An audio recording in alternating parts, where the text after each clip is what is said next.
Your enthusiasm. I've got a job for you if you're looking to keep busy. Here are the details.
Greetings and welcome to another episode of Soul Talk, where we talk Star Citizen with members of the community. Today is May 12th, 2022. Today I'm joined with my co-host, GriffinGamingRPG. How are you doing? I'm good. I think you actually made it through the intro that time. You said you've been every week. You always just don't get it completely right, but I think you got it. No, I messed up again. I messed up just Did slightly. you? Was it a little bit? I'm a perfectionist. I always complain about myself. You know this. But, okay. I'll try to take your advice and ignore it this time. I was going to give you credit. I thought you did pretty good. Well, thank you very much. I appreciate it. No problem. How you been doing? I've been doing well, thank you. You're back in Boston now, right? Yeah, I'm back in Boston. Yeah, how's the trip? How's the family? I ate very well, thank you. Yeah. Cool. On Mother's Day, went to a cousin's place, and they had a cookout. So they had the usual fare: hot dogs, hamburgers, chicken, fish. No, we had the whole 9 yards basically. So that was fun. Sounds good. Sounds like you had a good time. Would you get some rest, or were you just going here and there a whole time while you were gone? I did both. I got to see Doctor Strange the Saturday before, before Mother's Day, and you know what? It was a good movie. I recommend people go see it. But the person I went with, she didn't get to see WandaVision beforehand, and so she was kind of peeved. Oh, lost.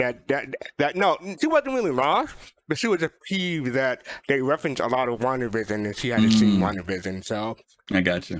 For me, I've seen WandaVision, and the movie covered what happened in WandaVision pretty well. That I don't think you really need to see it. But maybe because I've seen it, I know what's going on. So right. If you have a chance, probably may want to watch WandaVision before you go see Doctor Strange. Okay, well that's good to know because I haven't seen Wanda. Now, when you say WandaVision, you're talking about the series? Yeah, the series, TV series. Oh, I don't think I'm gonna have time to watch all that, but okay. Yeah. I mean, for me, in my opinion, you don't need to because the movie actually does a pretty good job of explaining what happened. Well, that's good. But you feel like you missed out. I guess. Yeah, I can understand that. It does help when you know a little bit about the universe. Kind of. And another series that helps is What If. I rewatched What If. I finished rewatching What If this past week. Okay. It's another Marvel series. It's animated, and it also fills in some references that you'll appreciate after you've seen Doctor Strange. Okay, that's good to know. It's on my list of things to see. I'm just, me, I get to it eventually. Yeah. Also, Marvel Future Revolution has introduced Scarlet Witch as a playable character this past week. So she's kind of fun to play, but they built her as a PvP character, and so she debuffs with hexes, so that makes it good with PvP. But I'm keeping Storm as my main. She's a PvE damage dealer. Okay. Well, you cover the whole 9 yards with the universe. Yeah. I bought a new game, and I said I was going to try it out because I've been trying to get into, I'm in Star Citizen so doggone much because of what we do here. And then, 3.7.117 came out and blah, blah, blah, blah. And so I've been trying to tell myself to play some other type of games. And there's this game called, and you guys are going to forgive me, I've got to launch my Steam in order to find out what the name of this game is. Terrible. I'm the same way. I saw a review on it a few months ago that they said it was really, really, really good. But what you're doing is running like a broadcast news station, and you're like the person in the director's room, the producer's room. It's a manager thing? Yeah, but what they did is they recorded all these like talk shows and stuff, and you have to respond to what's going on. Like if somebody's going to do something or say something, but it got really high ratings, and I think it's British. And so I've been trying to say, I need to like do something like totally like where I'm not in space and something different. Let me see if I can find the name of this game. But anyway, I was pretty excited about it. So it was on sale last week. I got it, and hopefully I will find some time to play it. And out of my 100 and something games here, I'm actually I'm not going to even try. I'll stumble across it eventually while we're talking, and I'll just shout the name out, and then you'll hear what. Oh, here it is. Not for broadcast is the name of it. Not for broadcast. Not for broadcast. Okay, not for broadcast. Yeah, I heard it's really good. Griffin, I have like I want to say 200. I have a lot of games in my Steam library too. I know. Quarter of them I've only played. Like 5 years ago on May the 4th, Steam had a sale on Star Wars game. They got I me bought, too. Like the whole library. It was dirt cheap. I haven't touched any of them except for I touched KOTOR and KOTOR 2. That's about Wow. Yeah, I ended up, I think maybe 3 of those games. I got back into KOTOR and something else I started playing. I did do Republic. What was it called? Something of the Republic. Knights of the Republic? No, Knights of the Republic. Republic Commando. I did Republic that because I Commando. used to play that like crazy back in the day and never finished it. So I tried to get back into that. And then I think I tried the one that's like the real-time strategy one. Battlegrounds, Galactic Battlegrounds, I think it was. Okay. But I'm like, I was playing all that early stuff from X-Wing all the way through like the Jedi Academies and all those. But all the later stuff that was like episodes 1, 2, and 3, all that stuff, the Rebel stuff, I never did any of those. And I'm trying to tell myself I just want to do them for the experience, but I read some of the reviews on them and I'm like, maybe I won't waste my time. But anyway, that's it. Oh, by the way, as I'm on Steam right now, Subnautica's Ultimate Collection is for sale. So those of you who are into Subnautica, it's the Ultimate Collection, and it's only $19.98, which is a great price for if you want all. Not the even $19.99. It's $19.98. $19.98. They save you a penny. Man, so see, if you said $19.99, I would have given it a pass. You said $19.98. I might pick it up. You might get it now, right? So that's pretty good for their whole thing. That's for the Sub-Zero, the soundtracks, the original, and I still have yet to play through that game because that game is scary as all heck. Have you ever seen people play that game? Subnautica? The one in the ocean? A little bit. Oh, Yeah, dude, you got to watch people play it in VR. They literally jump out of their freaking chairs. No, I when they can't do play it. VR. Make me motion sick. Oh, really? You get motion sickness from VR? VR. Really? Oh, Yeah. I know there's some people that does. It affects them like really, really bad, Like, I mean, because of my condition, I'm really sensitive to motion sickness. So, yeah, VR is not for me. But maybe it'll be, if the Matrix ever come about, I can jack in. Okay. Also, I wanted to say that I restarted my Kindle Unlimited subscription, so I finished 4 books in 8 days. Oh, nice. Awesome. Okay. Yeah. All right, you ready? Yeah, but I'm ready for me to do. I have my thing again this week. That's what I said. Are you ready? Yeah, it's the return of my thing, folks. So here we go. All right, here we go. With your permission, I will speak now. The Vandal have sent us a message with their attack that they can take whatever they want, that no one can stop them. Well, we will send them a message. You fly out as fast as your ships can carry you. You tell the other citizens and non-citizens to come. You fly now with me, my brothers, my sisters, and we will show the Vandal that they cannot take whatever they want, and that this is our home. Okay, I'm gonna say that I'm stumped, partially because my daughter wanted to talk to me about something, and secondly, because I know you've been influenced this week by a lot of Marvel stuff, so I don't want to say anything from there. So I'm going to bring people down here for this one and see if maybe one of these brain surgeons here knows who it is. We got Admiral Kusanagi, Fist to Face, Cal Roddy, and Pops in Space. Hey, everybody. Hey, and I just want to say I did that one pretty well. The hesitation and hiccups were on purpose most of the time. So, okay. Yeah. Okay. Well, I'm let's see if somebody. one. Let's see if somebody has any inklings here. Anybody jumping on this one? I'm passing it to Got Abby. it. I think that was Lady Gaga's Bad Romance. No. And Blast Guy leads it to ID4. That's also a no. I did ID4 once, Sure. I think. Yeah. Interesting. Huh. Remember, I do take a lot of this stuff from sci-fi and add Star Citizen spin to it. So take out the Star Citizen. Yeah, I think we figured that part out. It's just Yeah. trying to figure out the first part. It's the first part we try to figure out, like where it came from. You got me on that one. All right, you got us beat this week. Usually somebody figures it out. Box Guy's saying You give up? Independence Day 4. Or No. Independence Day. That's what he's saying. Nope. Yeah. Okay. You give All right. up? We're giving up. What is it? The first Avatar, because the Avatar 2 trailer is out now. That was the first Avatar at the end. From 20 years ago. Why didn't I think of that? No, Griffin, that is not fair. You always tell me to keep within 20 years. Yeah, well, yeah. You always tell me. Because you know me, I go back to 80s and 70s sometimes. So I know, our age 2008 shows. or 2009, okay? Yeah, our age shows. Yeah, okay. All right, that's not too bad, I guess. All right, you got us that time, fastcart. You got us that time. All right. So up next, we have our sneak peek. And this captain is a long time ago in the colonial land was a settler who worked with his hand. And I had to look up because I had no idea what song that was from. I even looked up the song on YouTube. I couldn't find a song. Anyone recognize it? A long time ago. No idea. No idea. Yeah, according to Google, it says Captain John Sane Shepherd. I don't know which one is the artist and which one is the title of the song. Did you say Captain John Sane Shepherd? I don't even know who Captain John is. Like, really? Right? Or Sane Shepherd. If you said like Dr. John, I don't know, and Captain John, I've never even heard of Captain John. That's interesting.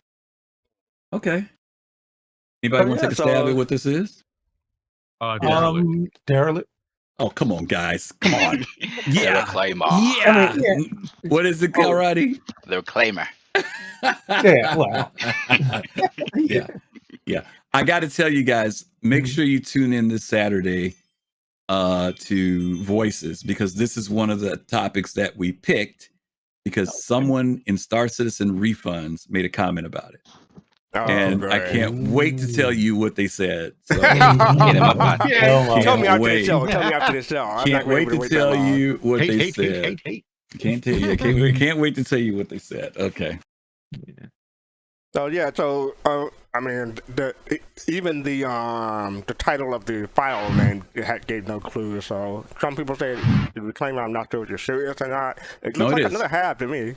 No, it is the Reclaimer. That's the kitchen. That's the kitchen in the Reclaimer. Yeah, they showed us the derelict thing. Yeah, the Reclaimer's the first big ship derelict that they've been working on, and they're showing us what it looks like. Because what confused me was it looked like you could see the outside from the door. You're right. It's a derelict. You can see right outside in the woods. That's exactly what you're saying. That's what confused you got it right. Me. Okay.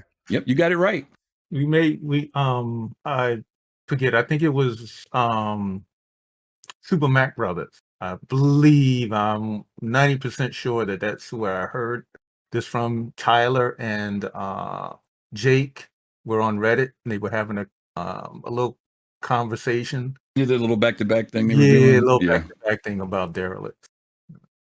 So people are speculating we may be getting them really soon. Very cool.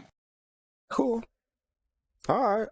So I guess we'll move on. The next thing we have is Invictus Week. I should have saved this for later. Bad on me. But yeah, Fleet Week. The fleet returns and set in 7 days, 13 hours, and 45 minutes. No second.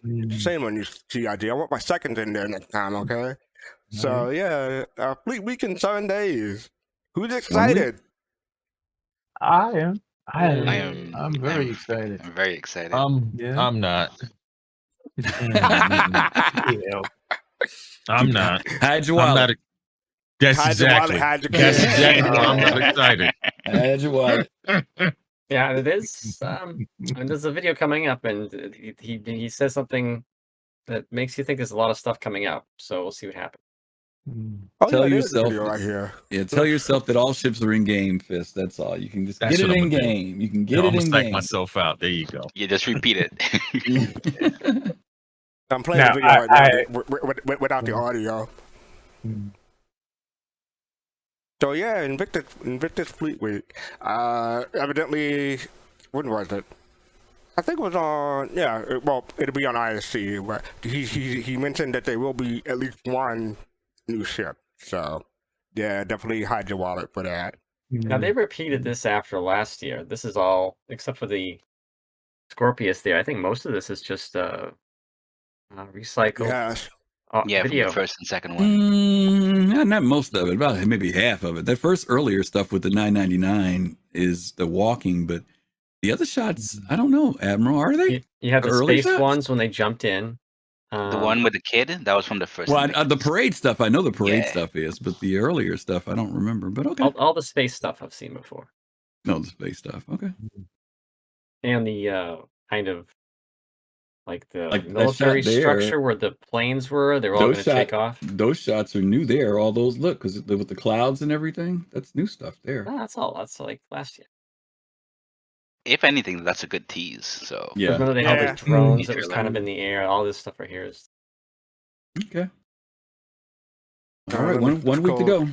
So yeah, let me get out this video real quick and we're gonna say down. Pops. So I was just saying yeah. No, I just said yeah. Okay. Just agreeing. Oh, fastcart, were you just stopping to show the Anvil capital ship? Is that what you were doing there? no, Don't be starting no rumors, Admiral. Don't be starting no rumors because they'll be saying they heard it here. I just need that on. Opinions of Admiral Kusanagi. This is the second time in a row you have to give a disclaimer, right? Give him a waiver. Yeah. No, I said that on Yacht Club yesterday just to stimulate conversation. I wasn't trying to imply anything. So I was just going to say that during Invictus launch week, there will be another Star Citizen free file, so it's free to download and play, so newcomers can play and experience over 100 ships for free. And I'm just going to go over the days real quick. So May 20th and 21st, 20th and 21st is Anvil, 22nd and 23rd is Asia, 24th and 25th is RSI, Origin, Consolidated Outland, and Argo. 26th, 25th, Crusader, Tumble Mist. 28th and 29th is all Drake, because they have so many ships. And then you have the May 30th and 31st, the Invictus finale, where everything comes back. So it should be a busy week. Hopefully they'll have the surveys in order, because I'm hearing about some money that people have. Let me pick on Admiral Kusanagi for a second. Admiral, in light of the fact that Anvil is opening the show this year, that does usually lend itself to some new ship coming out from them. So let's just say that if it, we've laughed and joked and seriously talked about whether there would be an Anvil cap. But do you think that there's something else that we don't know about? Do you think it may be something like the Liberator might pop up? But what do you think that Anvil might debut since they're kicking off the event this year? Or do you think that they won't? I mean, but they're in first position, and usually first position drops a new ship. I kind of think maybe the Liberator might be on the 3D kind of hollow thing. Okay. But if you remember the voting from like the last year and two, where we had bomber? I think maybe the bomber's kind of up. I don't think people think we kind of need a bomber, but it was kind of on their scope because that's the only ship. One of those that we didn't get. We got the hover bike, we got the ground vehicle, and we had the exploration, quote unquote exploration ship, but ended up what we think is the Odyssey. So it could be a bomber. Okay. Anybody else got any thoughts about the Anvil? No idea. Go ahead, Pops. Yeah, from all the rumors around, I would agree. But well, first of all, I'd like to say our brother DK's not feeling too well, so I want to say to DK, feel better soon, brother. Take care, DK. Thank you. Definitely. Right. Yeah. I'm just saying, according to all the rumors I'm hearing, I kind of agree with Griff, but I'm getting my hopes up high, but in my wallet. I'm go ahead. I'm sorry. No, go ahead. I was going to say, I hope the Anvil carrier cap ship, is ugly as hell. So I don't want to buy it. It depends on your aesthetics. Like, if you typically like the Anvil model, and what do you call them? Anvil, the way the ships look, the ship design and stuff like that, then you probably will like it. So, yeah. Last night, Yacht Club, Joran was making a point, and valid point. He was saying that for CIG, the cost of building these ships is a lot. We're not talking about, we're talking about what it costs in the game and everything else to produce a capital ship. Yeah, and there is a lot to that. But also, CIG also knows now that when they've done something, they've learned how to do it and do it better than they used to before. Someone mentioned also that there's not much of a mention of any caps from Anvil in the lore. which is true. I don't remember any unless somebody else knows of any. But it doesn't mean that the lore team can't add or decide that all of a sudden they do want to put them in the lore. So the community would love to see an anvil cap because they want to see a capital ship represented amongst the military manufacturers. Aegis has one. I guess the Drake, what's the thing called? The Kraken is considered a cap. RSI has a cap. Angle. But Anvil doesn't. Anvil has the fighters. They've got the Liberator. What about Aegis? Aegis has capital, doesn't Which it? one is it? Javelin? Isn't the Javelin? Javelin is Aegis, okay. Yeah. I think the Okay. Javelin and the Idris are Idris, And yeah. Idris, Yeah, okay. and Idris, yeah. So, so for them to be military manufacturer, but only producing fighters and the Liberators, like the biggest thing that they've got, I don't know. We'll see. I have a question. Do you think when this shit comes out, do you think they'll retcon the lore and say that this has been in the universe for a while now, or do you think this will be a brand new ship in the lore and in the game? Oh no, I think that'll be a brand new ship if they decide to do it, because not to be funny, but they, the F8 is in lore as a up to date version of ships that they've had previously. So again, the lore people can write whatever they want. They're not restricted by anything, But I'm just saying, if I put it to you this way, like I said last night, it may cost a lot to make these ships, but I also know how much these suckers sell for. Every time a capital ship goes up for sale, they make a lot of money. Do you think it'll be limited quantity? Oh, absolutely. Capitals are always limited quantity. That's my point. Even now, every cap that goes up sells within less than 5 minutes. So imagine a ship that we've never seen before, right? But imagine now a ship that we've never seen before. With all the new technology and all the bells and whistles that we know, man, people would eat that thing up. People be melting stuff left and right. I think, what if they're going to let us buy it, it's going to be a frigate or a destroyer class. Yeah, but their lore is like filled with ships that have cruisers and heavy cruisers, which is bigger than a destroyer. Yep. So there are two classes already in lore that are supposed to be bigger than a Javelin. And you've always mentioned about how they haven't filled those gaps, Admiral. So thank you for bringing that up, because it doesn't have to be a full-size cap. It could be any of those classes that you just mentioned. You're right. Yeah. Admiral's been reminding of in the lore that stuff is there, and CIG has yet to produce a ship that has fallen into those categories. So this may be an opportunity for them to do it. Their Polaris-sized ship or whatever, So definitely more than $1,000 US dollars. Not really. You don't think so? Doesn't have to be. No, not if it's along the lines of well, see, that's the funny thing about it, because Admiral isn't the Javelin's considered a destroyer, right? Correct. Yeah. Yeah. See, that's kind of weird, man. I don't know. Cruiser, because the Polaris is like a Corvette. Corvette, right? Corvette, yeah. So you could go up like a step above that, maybe. And that was running $650 when that came out, so they could put something out between $650 and $1,000. I think originally, like the Javelin was supposed to have been like the Idris was supposed to have been a bigger size. Everything got kind of like a step down. Yeah, but that still leaves at least one ship bigger than the Javelin. But I still think they're going to stick with the cruiser and heavy cruiser and just find a ship that fills those roles.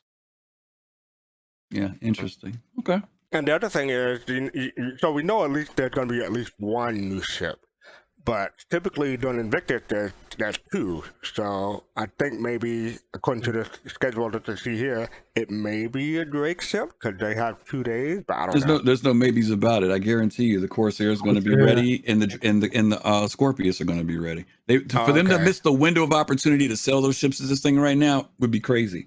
They'll make stupid money.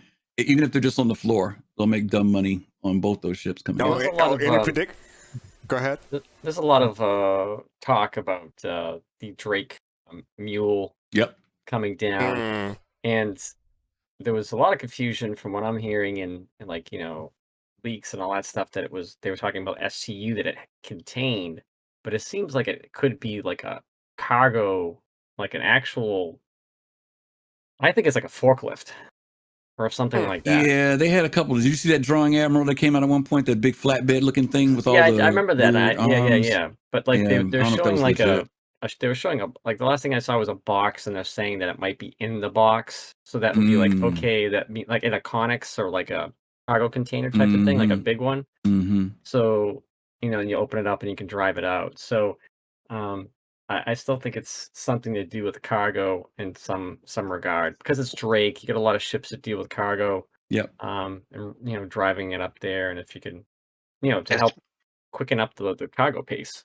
Yeah. Especially, for example, if we enter Pyro, it'll be a bit weird seeing all these UEE Aegis ships all the time. So we're introducing more quote unquote lawless ships. Even though Drake isn't necessarily only lawless, would help to fit the demand. Like if someone wants to fly, ships like those in Pyro, then yeah, sure. You just reminded me. I was watching Carbontail's Q and Pigtails the other night, and they actually was like, "Hey, take out your gun and tractor beam. See if you can tractor beam." And someone's like, "Oh no, you can't use your tractor beam because you're in like a safe zone or whatever, like a no gun zone." And that just made me think right there was that, well, if that's the case, you can't move boxes with your tractor beam, then you're gonna need something physical to actually move these boxes, so it doesn't take you forever. Yeah, but you got to remember that's also where we are right now in Stanton. I'm not so sure we're going to have those protected spaces. I mean, even if they do give them to us in Pyro, eventually that stuff's going to drop. To your point, that they do still need some type of tractor vehicle or some type. I mean, we've seen the hand tractor beam, we've seen the rifle tractor beam. We know that there's a tractor beam on the Taurus and on the Cutlass on the exteriors. But look at the Caterpillar. Look at the design of how you will load things physically into that ship. Will you be using a tractor beam, or like you said, Admiral, will there be some type of vehicle that is able to pull up and load stuff onto it? I'd love to see something like that personally, like some type of futuristic forklift type of ship, but a vehicle rather. But we'll see. I don't even think that it's. Oh, go ahead, Kai. Oh, hey, Kai. Just about to introduce you. Hello. Sorry. Hello. I don't think it's an either or, Griff. I think that it's going to be like many things that we get in Star Citizen. It's going to be the full sort of spectrum of different options. If you look at the fact that we're in 317, we're in the 317 area now, and 318 is supposed to be physicalized inventory, it would not shock me in the slightest to see 2 or 3 variants of, here's sort of like a little handheld dolly type jobby, and that's for free for anyone at any loading zone to use. But also, if you want to pony up $30, here's the little Argo forklift, and here's the if you want to have the deluxe whatever with the certain whatever, here's the origin version and whatever. I think that's entirely feasible. And also, if you want to pony up another $40, you can get the battle trolley that they showed a while back. I'm looking forward to the battle trolley. What the hell is From what I understand is this. Oh, that was hilarious on one of those sprint things they did where they basically put a bunch of guns, they weaponized a trolley just for I see. Okay. But see, from what I understand though, from somebody's org, that Origin owners don't want trolleys because they order other people to come and take this stuff. And that's right. Although trolleys levitate, that's the difference. Yes, the Origin trolleys actually, they're handled still by other people. You're not going to schlep that yourself, but they don't scuff your ship at all. I already got to deal with you clowns with this Origin at the end of this ISC, so don't start. It's too early to start. I already know where you guys are going to go later, so leave me alone. I'll just end it with, like, if you think about, if you say, hey, I want to pick up Laranite, and they say, okay, your Laranite's at that location, you go there, and it's on a pallet. And what's easy to do? To take a forklift, pick up the pallet, and move it to the Caterpillar or whatever, or to take a tractor beam and start throwing it over there, and it's all going to be like thrown it, all over the place. You're going to have to have somebody like place it in there nicely. So I think them putting a forklift in there makes a lot of sense, but it better have a damn strobe light on top of it. Yeah, I'm calling it now. There's going to be 3 ships and a couple different types of like little loading vehicle jobbies. Yeah, they're going to make some money this year. Yeah, that was gonna be one of my questions. How much money do you think they're gonna make compared to previous years? I don't have the numbers in front of me, but I know that we guess that they're gonna make more. But you think it'll be like $1 million more, $500,000 more? No idea. I'm not going to even try to guess because everybody got caught off guard during COVID, right? Because people spent a lot of money, and we didn't think people would, but they did. And it's not just COVID. I'm sorry to interrupt. It's not just COVID. It's also the fact that was the first Invictus weeks. No. Invictus has been going on 3 years, and it went up last year more than it did the year before that, didn't it? Yes, it did. And that's my point. And people were not working and stuff, and people spent stupid money last year. And I right now I'm with the economy, quote unquote. At least in the U.S., the economy is doing well. Will people spend more money this year? We know there's a lot of new players that have come on board, and a lot of the money that's coming in is new money from them because most of the old vets are melting or CCUing, and yet they're still bringing in stupid money. So I've lost my prediction. I told you I thought that last year was going to be the year it was going to level off, and they made a liar out of me. So I'm not going to try to guess about this year. I have no idea what's going to happen. Can I throw out one last thing as a little test here for Fastcart and Griff? Mm-hmm. Lore test here. Ready? Anvil's kicking off this one, right? Mm-hmm. And where is Anvil headquartered? Where are their manufacturing facilities? Oh, shoot. They're on. Here's a hint. It's on Terra. It's in a city called New Kiev. You think maybe we'll be celebrating some new fighting vehicles in Kiev this year for some? Oh. Who knows? That's a good one, Kai. That's a good one. Okay. All right. So next up we have the May subscriber promotions. Yay! So all these subscribers up there, you're getting new stuff, new flares, and this month. This month you're getting some flashlight. CIG. Come on. Let me get the picture of all of them. No, you have to buy. Don't you have to buy 2 of them? CIG. No, you buy well. It's like a traffic light. See, it's like a traffic light, except it's blue green instead of just green. So you get the yellow one, you get the red one. I know Jared loved that one. That's Jared's favorite, right there, the red one. And you get I'm rarely salty, but no. Come on. Wait, what? What is it? No. I have a question. Yeah, I got a gripe. I got one on this one. Flashlights? Nah. Come on. What are you gonna say, Pops? Well, who was the Kai? I had the question. No, well, why? Because we have lights on our helmets. I mean, maybe I don't know, maybe for mining. But what are the No, those are for your guns. We have, you can buy those in the store. You can buy them in the store now, but they've given us these specific ones with colors on them that they're giving you as a flare. What are they? What are They're on your gun. They go on your gun, on your rifle. So can I ask a question? Maybe, I don't know. You never used them before, Pops? No, yeah, but why? But why would I need a red or Pops? That's what we're groaning about. Trust me, that's what we're all groaning about right now. I'm trying to figure it out. So just point it out there.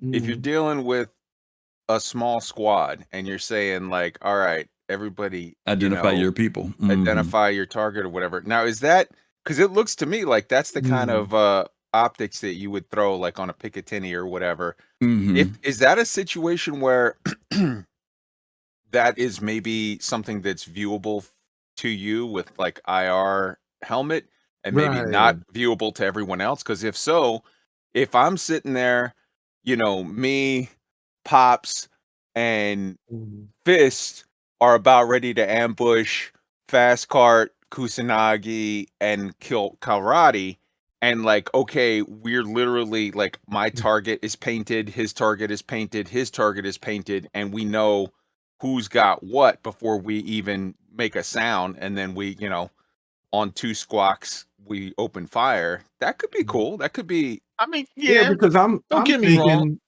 I'm sorry. I'm just kind of thinking maybe what Maiden Ariana's thinking. Well, we supposed to emulate the bat signal? Oh Lord. No, what? No. This is like no. You know the little party light that stands up there and you know that rotates. No. And it has the colors. No, guys. Come on, now. The lights are intended. When Kai was going down the road, right? If you go in a small squad and all your people have the same color, it keeps you from shooting your other people in a dark situation, right? And I get it. And I get it from a gameplay standpoint. I'm griping about it from a flair standpoint. I'm like, I just feel like CIG. I'd rather bodies in game. CIG, y'all give us something else. Other than, mind you, it's better than getting more armor. I guess we asked for something different than armor. But we got what we asked for. What? I'm gonna say this. I've been hoping and wishing that, you know, and maybe there's some little hidden secret to this. Maybe these optics might have some night vision to them. No, not happening. Well, they don't have descriptions of what they're used for. Not happening. CIG has been talking about night vision for a little while, and because people have been asking for IRV, you know, eye vision and everything. And they've talked about that. I don't remember what the conversation was, but it's not going to be because of a device like this. They've been. Does anybody in chat remember what they said? Because it wasn't that long ago they talked about. Because people were asking that question about it. Talked about it. Thanks, Jade. Hey, Jade. Hey. Do you remember what was said about it? Yeah, there's a number of things. One of the things that they said was, it's something that, you know, they've considered, but it's also something that would require them to like look at how they want to do it because of performance issues and things. And also, like, I think they're looking at it also from a gameplay thing where, you know, like in a lot of games, people just like keep their night vision on, right? So it'd have to be something where, you know, it makes sense in the game. I mean, it makes sense to me and most people, like, yeah, you're in the year 2952, there should be night vision. But I think, you know, they're looking at it more from the gameplay standpoint, how they would want to implement it. I think they're probably still in the thought process with that. Yeah, they haven't thrown it out. Yeah, they haven't thrown it out, but there was some issue about how they're going to implement it. That's all I remember. So thank you, Jade. What are you going to say, Fastcart? I have a quick question. So, is anyone currently a subscriber can tell me how much these are worth? If you got to buy them through the store, please let me know. I'm just curious because I don't think these are $5. They're probably going to be $5. I was going to say I hope these are not $5. I'm expecting more like $150, $250. Oh yeah, okay. If anyone can let me know. Maybe I'm the weirdo in the group, but I actually love stuff like this. I love stuff where it's like it's not like a big this is a huge sort of like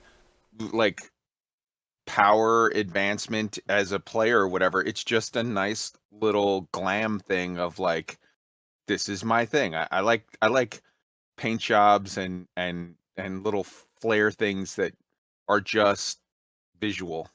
I don't know. That's just me. I guess I'm a weirdo. I get it, but what I see is, you know, this right being like, okay, let's go down to the bunker. Once we clear it out, let's have a party in there. Well, first of all, I want to clarify the fact that Kai, this does not qualify you for being a weirdo. There are other things. That's the first thing. Well, you know me better. That's why. Yeah. Second thing is that these are $4. They're $4. Okay, so not quite $5, but more than $250. So yeah, I mean, again, I like the item. I guess I'm just looking. I don't know. It's just that I don't know what I want CIG to make for Flare now. They had a white origin one. You'd like it. No. You know what take? You know what I would take though, Jade? I take an Origin coffee mug in game. I would take that. I would take that. But that's great. But I guess, you know, I'm thinking back to earlier stuff that we got for Flare, and a lot of stuff was based around the hangers. And so I think that's probably why I'm still messed up. I'm still remembering the days with the Big Benny machine and the jukebox and stuff like that, you know. Yeah, but that was also the days when we got one piece of armor at a time. Like, here's the armor. That was pre-that. That was really bad time. That was the those were the desert years. 2017. It was the same year that we got when they started giving us that stuff. Yeah, but those were the desert years. Everybody was having a fit then. Yeah. Yeah, but Griff, you don't want Origin coffee mugs available to everyone. That has to be. You have to buy an Origin ship. You just can't have the riffraff walking around sporting that coffee mug. He knows exactly what I'm talking about. And number two, you got everyone here missed the biggest thing about this piece of flair. CIG is playing the long game. What you have there is new tack flashlights. They're just playing the long game. Coming up soon, subscriber flair. New soul ringtones for your little glass. Let's bring it. Let's bring it. Oh my goodness. Featuring new soul, exactly. Right. Oh my god. Oh my goodness, Kai. All right, you know what, Kai? If it ever happens, we're gonna bring you onto the marketing team, bro. I will add this as a veteran that we had flashlights and you would change out the lenses on your flashlights, and because you would use a tactical red if you were going to do something.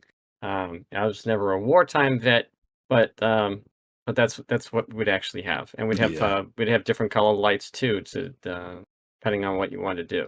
Yeah. So you know, I just want to point out to Jade quickly is that before they gave us armor pieces in one piece at a time, they used to give us hanger flares that were just plants. Remember the plant, Griffin? Yep. Oh yeah, absolutely. Cool. Yeah, I got one of those. So and those were $5 each. So and we were happy to get those back in the day. The dead tree, the Revenant tree.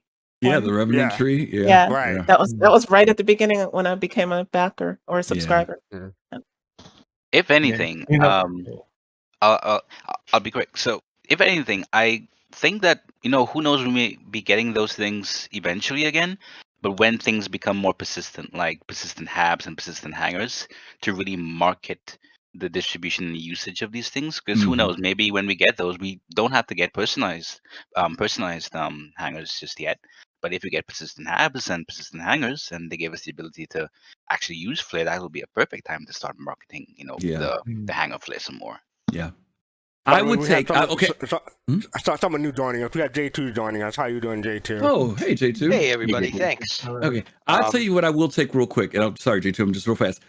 I take this over the freaking C2 plushies. I take this over that. I want them to make more of those miniature ships that you could put on your desks and stuff. You know what I'm talking about? But I'm talking about in game, so that you can put them in your captain's quarter or something like that. That's like something cool that I would like to have. That for me. All right, J2, I'm sorry. Go ahead, buddy. Oh, no problem, Griff. I was just going to say, with these lights, as far as like the colors and things go, I know red is a light that gets used in a lot of military or like deep woods type situations where you don't want to screw up your night vision, because you can illuminate an area with it without causing your eyes to dilate so much. Yep. So it's used a lot in those. So whether or not that translates to anything actually in game, who knows? Maybe they'll make it part of like the stealth type thing. Whereas the NPCs will notice a white light quicker than they notice a red one. That yellow one looks like it has sort of a star pattern to it, so maybe that helps to illuminate your target more than whatever's surrounding it. And the blue one appears to have, the shape of it looks like it's got a wide sort of like it's the underbarrel lights outperform the headlight, the helmet lights in a way that they're like the light's more focused. It's more of a pinpoint light that goes further. So maybe that blue one is more of a wide lens sort of light to illuminate a wider area. Okay, we just had the genius come in the room here. And I mean to cut you off, J2. But J2, I'm going to take back what I said. Every description you gave was virtually the same descriptions for each of these lights. Where I was just looking at it as being a colored light, because I did notice there was a pattern. While you were talking, I decided to go look up the descriptions. It says the special blue edition projects a focused blue light in the shape of a square. The molded lens helps fall off to a minimum, making it perfect for illuminating a target at a distance. Okay. I was thinking that was like a wide beam versus a distant beam. But you still hit the point though. Yeah. The yellow one edition projects a scattered yellow starlight pattern, making it preferable for targets at medium distance. Okay. And the red one, special edition red light in the shape of a circle, ideal for situations where illumination at close range targets is essential without projecting, as you said, a bright light that can be easily spotted. So let's give it to J2. Let's give it to J2. That is my favorite. You made us dig. All right, J2. So I'm just saying, I still don't feel like this is really worthwhile subflare. I mean, these would be cool items just to have in game, just to, add a little more diversity to the things we can attach to our weapons. But as subflare, no, this is not up to snuff, if you ask me. What did you think of the sunglasses? Were they up to snuff? Oh, I like the glasses. Not really. So let me point out. I have them too. I have all the sunglasses. Yeah. Let me point out, J2, that you say that these things would be good as things out in the world or whatever, but not as much as subflare. Thankfully, now that we have full looting, anything that's subflare is lootable out in the world. Exactly. Yeah, they'll be neat items to loot, but yeah, I'm not letting them clog up my hangar. What I was going to say is back when the sunglasses came out, people complained and said, we want something we can actually use. Really? This is something people can actually use. They're complaining about it. Wow. I didn't know people complained about the glasses. I mean, the sunglasses got the most hate that whole year. Okay. See, that's I would disagree with that in that, like, the sunglasses, you can't really use them, but they're there. They're attached to your account. The chances of you losing them are not very high. You're going to get one of these lights. You're going to have it on your gun for 15 minutes before you die and lose the thing, That, to me, that's what makes it less worthwhile to me. The sunglasses, I mean, I like this. I like the idea of sunglasses as flare. I don't like the sunglasses that they specifically designed. They're all very ugly sunglasses, with the exception of like one pair, if you ask me. If they weren't all hideously ugly, I would love the sunglasses as flare. I like a lot of them, except for the ones that are like the ski masks. Those are the ones I don't like. Those are the goggle-like ones. Those are the ones that I do like. Those are what you do like. Well, listen, the cool thing about these, and Kai, you mentioned it, is the fact that these are lootable. And I guarantee you, people will be grabbing these suckers out of loot cases. They won't be leaving them behind. They're going to be snatching them up. So, cool stuff. I just want to point out, chat is, YouTube chat is so funny. Mediana pointed said, I'm picturing a testosterone-fueled attack like commercial with a spreader Rambo body, like something you would see in the History Channel for several flashlight with camo scan. And then DK got me. He got me at the what you call it, the note, the musical note. He said flashlight, neon light. That's gonna be in my head for the rest of the night. Are you old school? Are you old heads? All the old heads in the room. Yeah, I got nothing on that. Yeah, let's move on. Let's get off the flashlights. Parliament. I just want real quick. The tip of the month is the Argo Raft. So everyone who's a subscriber get to play with that. And also the subscriber exclusive pledge promotion is the 400 eyes, so everyone can pick that up with a discount, I believe. And that way they show the origin jumper mugs and everything else like that. So yeah. All right. So moving on, we have the roadmap roundup. Griffin, you want to take these for me? We have a very detailed roadmap roundup for May the 11th. Extremely long. I'm just going to cut right to the chase. The release view, the RSI Scorpius. This deliverable has passed its final review for Alpha 3.17.1. Therefore, we are marking this card as committed on release view and changed its color to blue. So the Scorpius is coming soon, 3.17.1. That's it for this week. Join the discussion. There's nothing more. And I'm sure there's some people who hollered and some people were like, okay, that's cool. Yeah, it's cool. I think Jake. After that, go ahead. I think Jake said that in the next roadmap roundup, we should see some 3.18 stuff. Yeah. So get ready. We'll see what happens. All right. So next up, we have the Squadron 42 monthly report. Griffin, you want to take this one for me again, please? Oh, well, I'm not reading all this because y'all know these suckers are long. These boogers are long. And it's interesting because more and more the conversation I've been hearing from people in the community is more conversation about Squadron 42. And there is a lot of curiosity.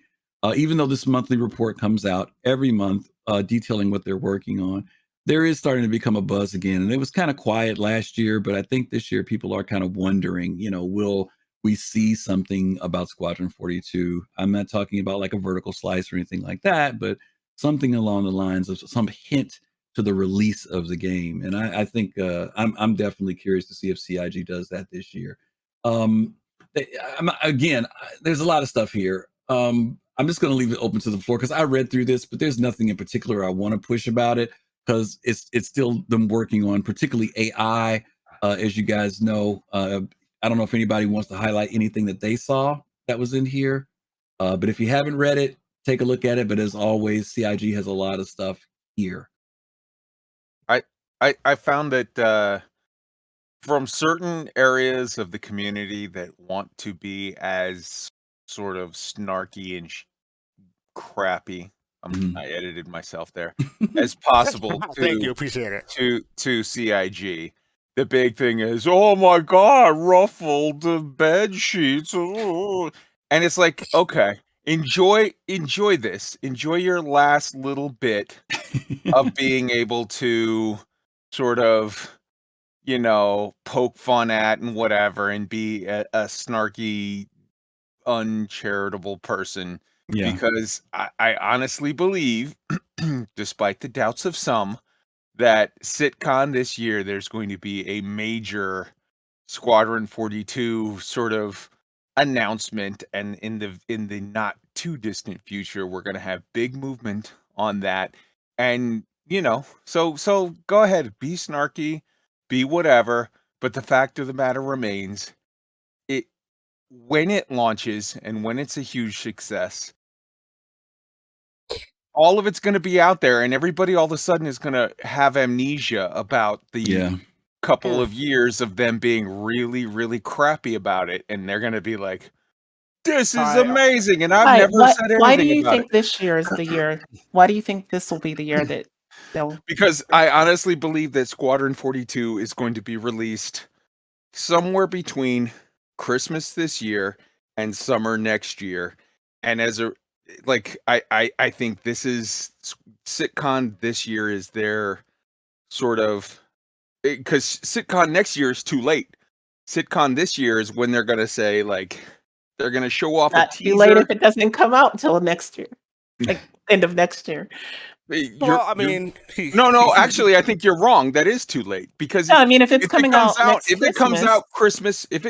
Christmas 23, starting to hype it October 23 is too late.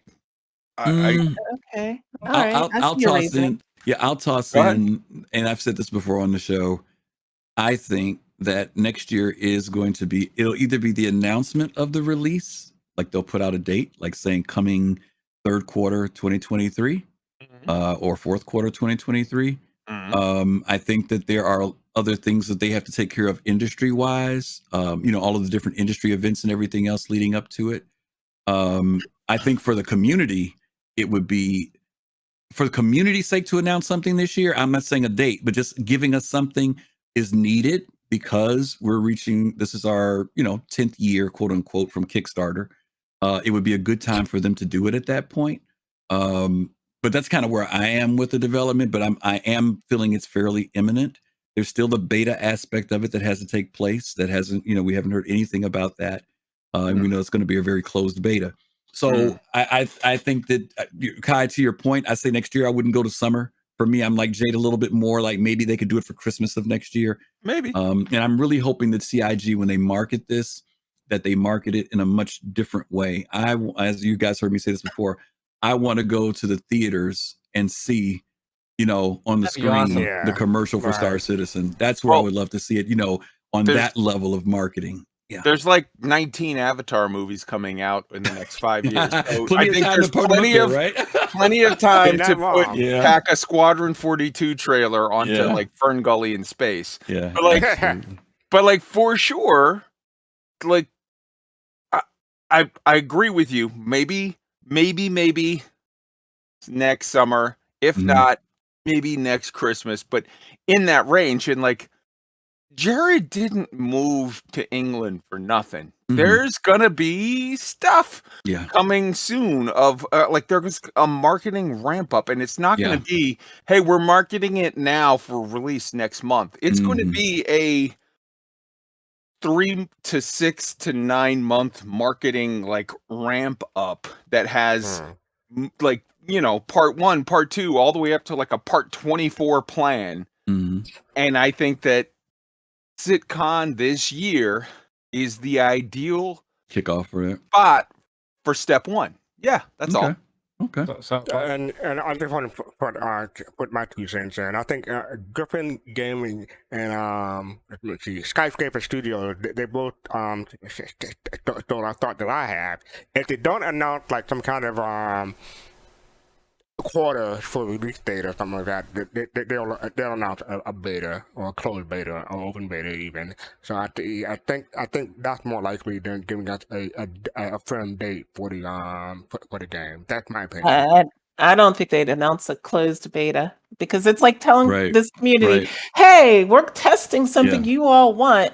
Right, in they're not secret. Gonna announce it. Yeah, they're not going to announce it. Yeah, because their level of secrecy on this game, open beta. No, it's not going to be nothing. It's just going to happen, dude. Because people they're protecting this. They're really protecting this. We don't know squat about Squad. Even those of us who are deep in Squadron 42 don't know nothing about Squadron 42.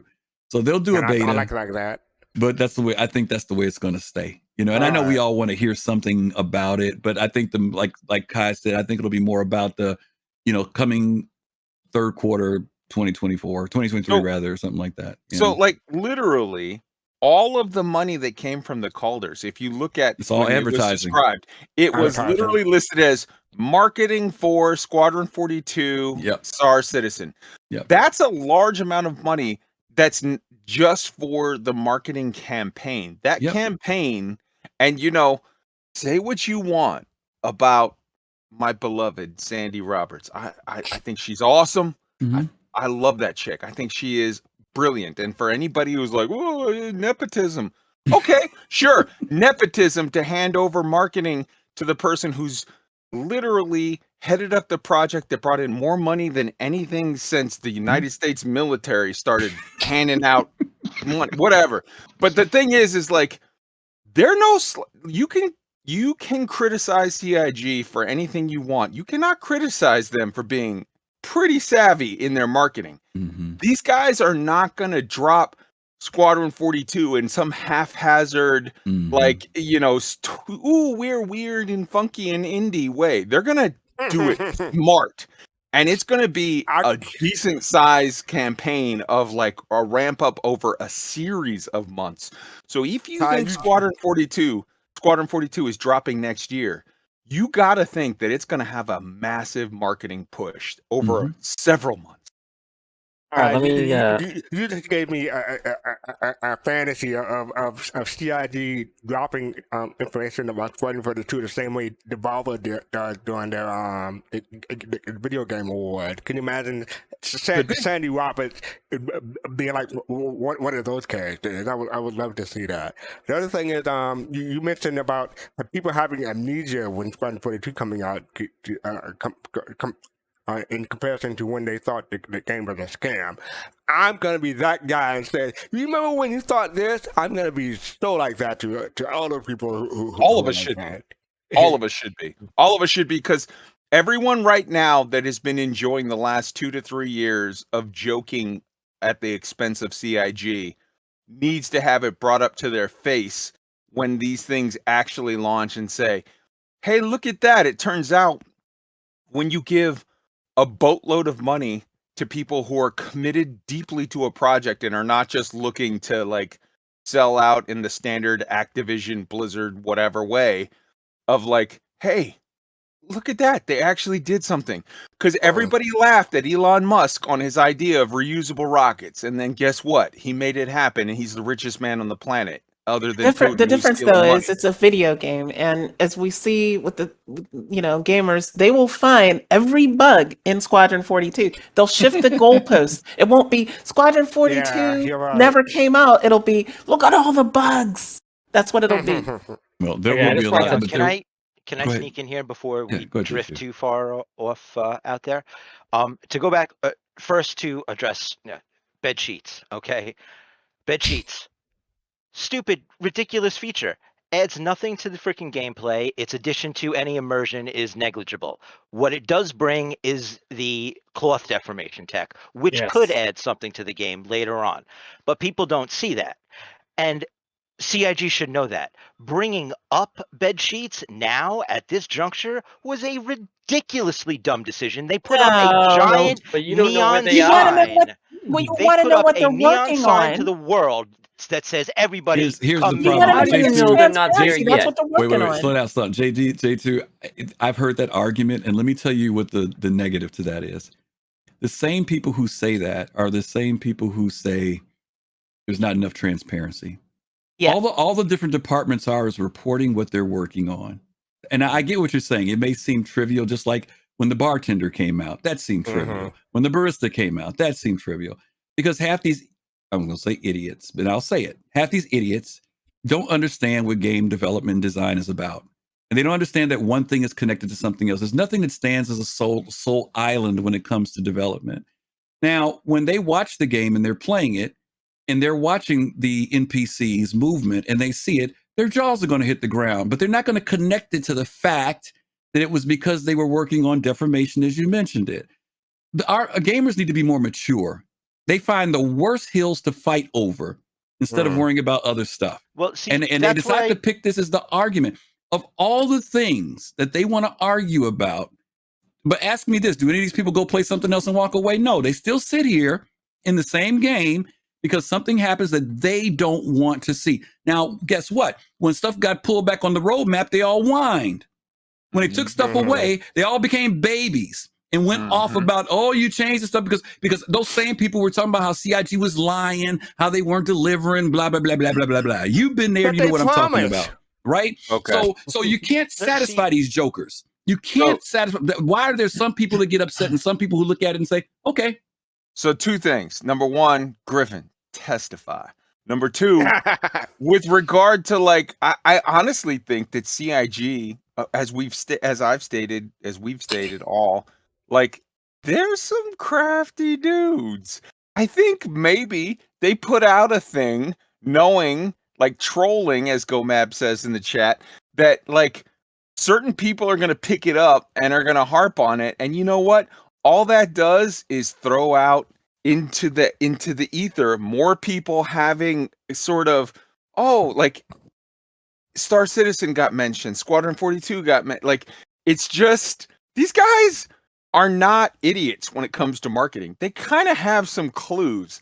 And they're throwing it out there and getting mentions, and more people are looking. And then when they look, they do a little research. And when they do some research, they think, maybe I'll hop on the project. And then, oh, look, we're on for record-setting pace of money raised this year. I think these guys are crafty. That could be the deal. And I understand J2's point because the problem is that it's always eggshells with the community. You know what I'm saying, J2? Well, see, that's where I think the disconnect is. Hang on, let me make this one point here. You said it yourself a few minutes ago that they're jokers, and a lot of these people are just that. They're jokers. They're making jokes. When we're walking down the street and we see somebody trip, we laugh. We see somebody do something stupid, we make jokes about it. We see CIG step in it, we make jokes about it. We make memes. We troll them. Exactly. That's what happens on the internet. People get upset about someone making a meme as though they're attacking CIG, saying they're the worst thing ever, when it's just a joke. We make jokes about the way things screw up. Yeah, but sometimes jokes are made in bad faith. That being said, at the same time, the people at CIG are not infallible. They screw up, and I believe there are numerous instances throughout the course of this project where they have made questionable decisions. Of course they have. Every company does that. But listen, if you know about business, every business screws up. They have failures. They make bad calls. They don't make it over the hurdle sometimes. And the players act as if CIG, everything they do should be right. And when they do mess up, they don't give that grace. Now, when stuff is great in the game, they also don't come back and say, CIG, you really did a great job. We didn't know you guys were going to put that pat. Matter of fact, that stuff you guys put in the game, it wasn't even on the roadmap. They never come back and pat them on the back for that stuff. Planet. But and let me play this to you too. The problem with the community, they throw the gas on the fire because PC Gamer put out an article this week about this stuff, and all the things they talked about was the freaking sheets. And that's because the community barks about it. And then they jump on it and blow it up even more in the industry. So I don't know whether or not CIG is being savvy, smart, or whatever the case may be. I'm saying the community needs to be smarter because they're the ones that create the toxicity that these other folks run on, whether they be other people playing other games, people who are ignorant of the game, people who don't know nothing about the game, because half these same people are the people who barking because whatever they want to see in the game doesn't pop up. And that gets frustrating for me because we start to have to crap ourselves. Yeah, you know, I agree with you 100%, Griff. But as soon as you find solutions to those problems, you solve the problems of all society, man. That shit's not limited. Let me jump in here, okay? Okay, so let's talk about this stuff. The Jade, Fastcart, Maiden Ariana have all talked about where this thing first came from, and that is when the Microtech demo came out, and they had the tarp, and it was over the vehicle. I think it was the Tumbril, and they pulled it off, and everyone was like, "Holy shit!" Yep. And then this Cloth Tech is like the better version. This is like devs saying, "Hey, we can do better than that. What if we just like make it so fine that we could actually just jump out of bed?" And people are like, "Let's try it. Let's do it." And that's where we're going at. Is they already perfected the tarp thing? Maybe take it out of a box, cover your vehicle up with a camo net. Maybe whatever. We don't know. But I think it's like they're going beyond just the tarp. What year was that, Admiral? Admiral, what year was that? Do you remember? Started in 2018. It was 2018. A long time ago. It was 2018. It was 2018. And Sean my Tracy point is, right, my point is, it wasn't nothing new. I don't know why people think, when people are working on something, everybody's not an engineer. Everybody's not an artist. Everybody's not the musicians. Everybody has jobs to do. And for some reason, people think that because these people were working on deformation of material, that they stopped working on the game, that they could have been working on something more important. No, that's what that particular department does. It might be the art department, whoever it is that does that, that's what they do. If they're not doing that, they're sitting there twiddling their thumbs because they're not the ones building ships. They're not the people working on networking. They work on that type of stuff. And when it gets highlighted that that's what they were working on, people don't understand that. Just like the people don't read half of what's out here. They found one thing that was in the squad. And as a matter of fact, that was in relation to Squadron 42. Of all the stuff that was in here, that's what they found to talk about. That's a mess. Again, our people need to grow up. If you've been around this project more than 5 years, you ought to know better. I'm going to say that for the record. If you've been here 5 years, you've been burned, like J2 said. You've seen the times when things have happened, not happened, put on the map, take off the map, pushed back 6 months. There's no reason why you should be freaking out over something like deformation of material. That's crazy. Yep. Just want to put my Squadron 42 recommendation here. So I think it's going to come out in 2024 because in 2024 they're going to have the 25th anniversary re-release of Wing Commander, and they can play that at the movie theaters. Okay. You don't want Wing Commander in the theaters, I don't think. No, no, you sure enough Please, don't. God, no. Please, God, no. There may not be anybody there to see the trailer. Please, God, no.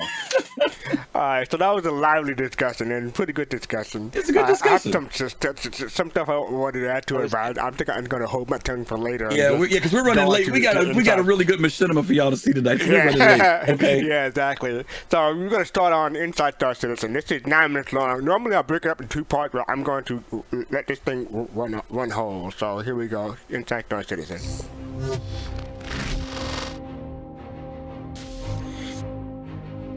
We're here, it's cold, it might start raining, and this is an all Sprint Report episode, so let's get to it.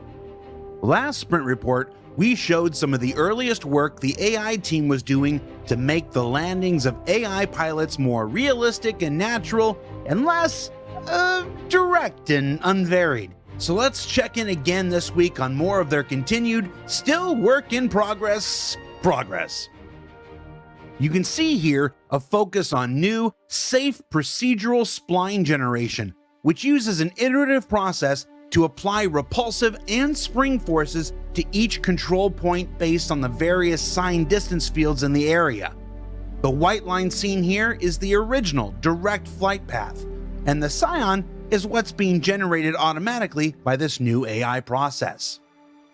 This new tech is essential in allowing designers to add NPC reinforcements to a variety of mission locations where spawn closets might be too conspicuous or otherwise unavailable.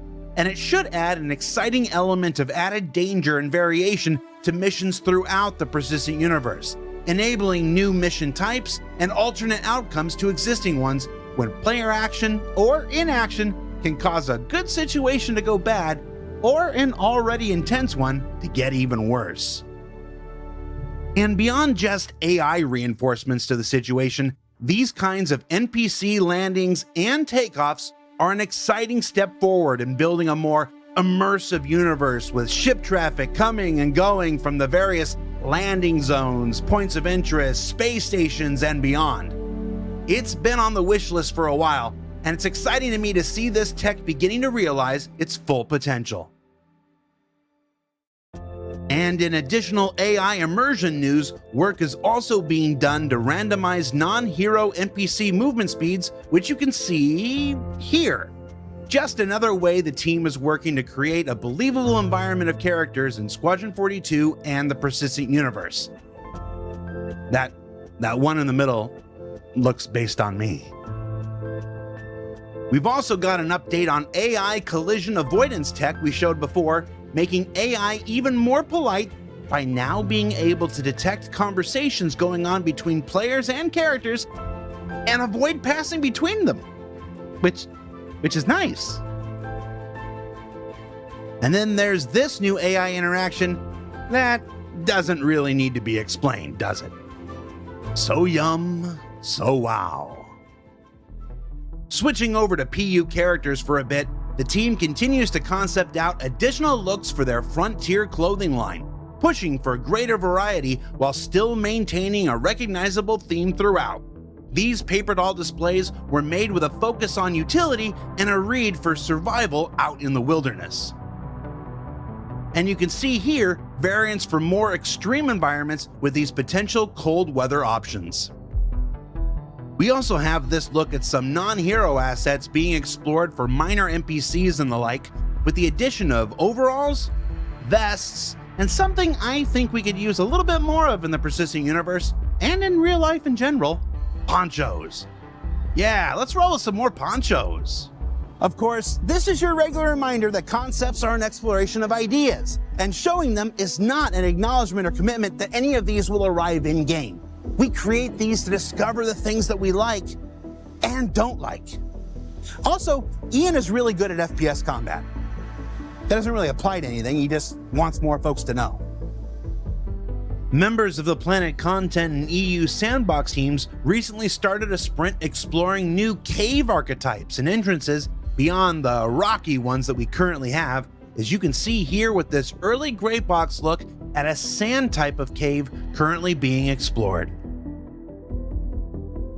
And now that we've got our first river on Microtech, work's begun on building out a new library of underwater flora, as you can see here with these river weeds. River weeds, that's what they're called, right? And then, before we head into Invictus launch week next week, let's take a look at a vehicle you already know about currently in production and check in with the popular Corsair, first ship from Drake Interplanetary being taken to our current gold standard. This is the mess hall, which includes a slight change from concept to improve player traversal. Originally, the entrance lift came up between two turrets, but in white box testing, that caused a noticeable traffic jam, especially during intense situations. The entrance lift now comes up in a sealed cubby off of the mess hall and allows for improved traversal throughout the remainder of the ship. But the real hotness is in the cockpit, with a look at these dashboards currently making their way through final art phase. Just, wow. I really want to push every button. And finally, before we let you go, a little tease of something we'll be discussing more as it gets closer to release: changes to ground vehicle physics that are currently being tested, iterated on, passed out to vehicle designers for feedback, tested again, iterated again, passed on again, etc., etc., etc. What you see on the left is the current arcade-style movement found in the persistent universe today. And on the right, a more physically based movement system we're calling internally physical movement. Because I know, we're really good at naming things. The goal of adopting a more physically based movement system will be obvious.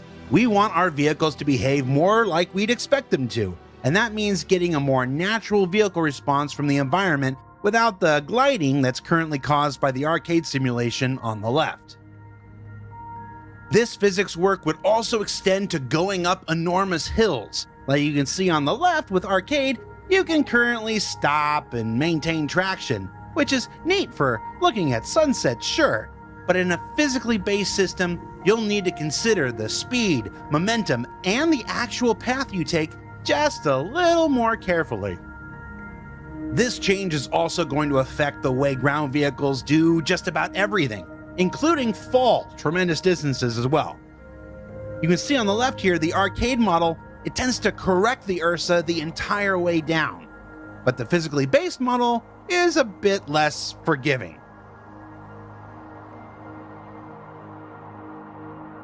Also, you can see they've been testing a lot.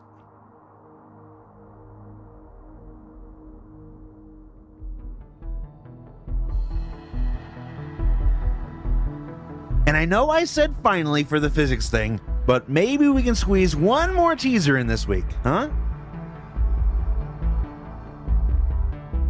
What's this? This is something we're definitely going to be learning more about as we get closer to its release.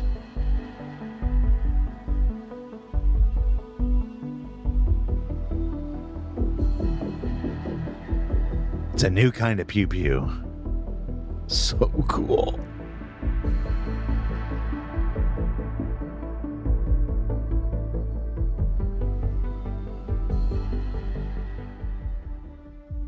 So what did we learn this week? Well, we learned that AI content, feature, and tech teams continue to make strides that will not only make the persistent universe more immersive, but unlock new opportunities for mission designers when reinforcements come online. That features, old and new, like caves and rivers respectively, continue to be iterated on and improved. And say what you will about Drake, their dashboards are just so tactile.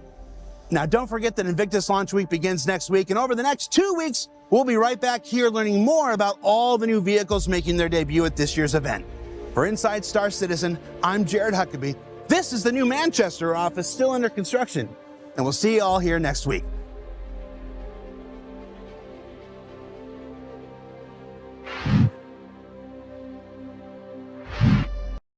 Alrighty then, we are back. They have an extra long ending for some reason, but yeah, that was a pretty good episode. So let me hear what people think. Emma Kusanagi, what are your thoughts? I think it's pretty cool. There's a lot of tech going in there. I think the NPCs. I'm looking forward to like the NPCs coming in to like reinforce the bunker and having to like potentially leave people outside to create like a defensive perimeter. Or you might just like, bring the elevator down and just like to like load boxes on there and you get killed at the end. You never know. So I think it's really cool for the NPCs to be kind of brought in that way.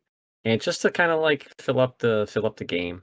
And I just want to add that that studio, that location they're at is called Enterprise City. So it's really cool you can look it up and look at the pictures of the studios and other places there. It's really nice. So it's based off Star Trek, is what you're saying? Sure. Ignore me. All right, thank you. Fish Face, what are your thoughts? Oh man, it was good. All of the points. I mean, all of the things that they showed us today. I know some comments are going to come out about the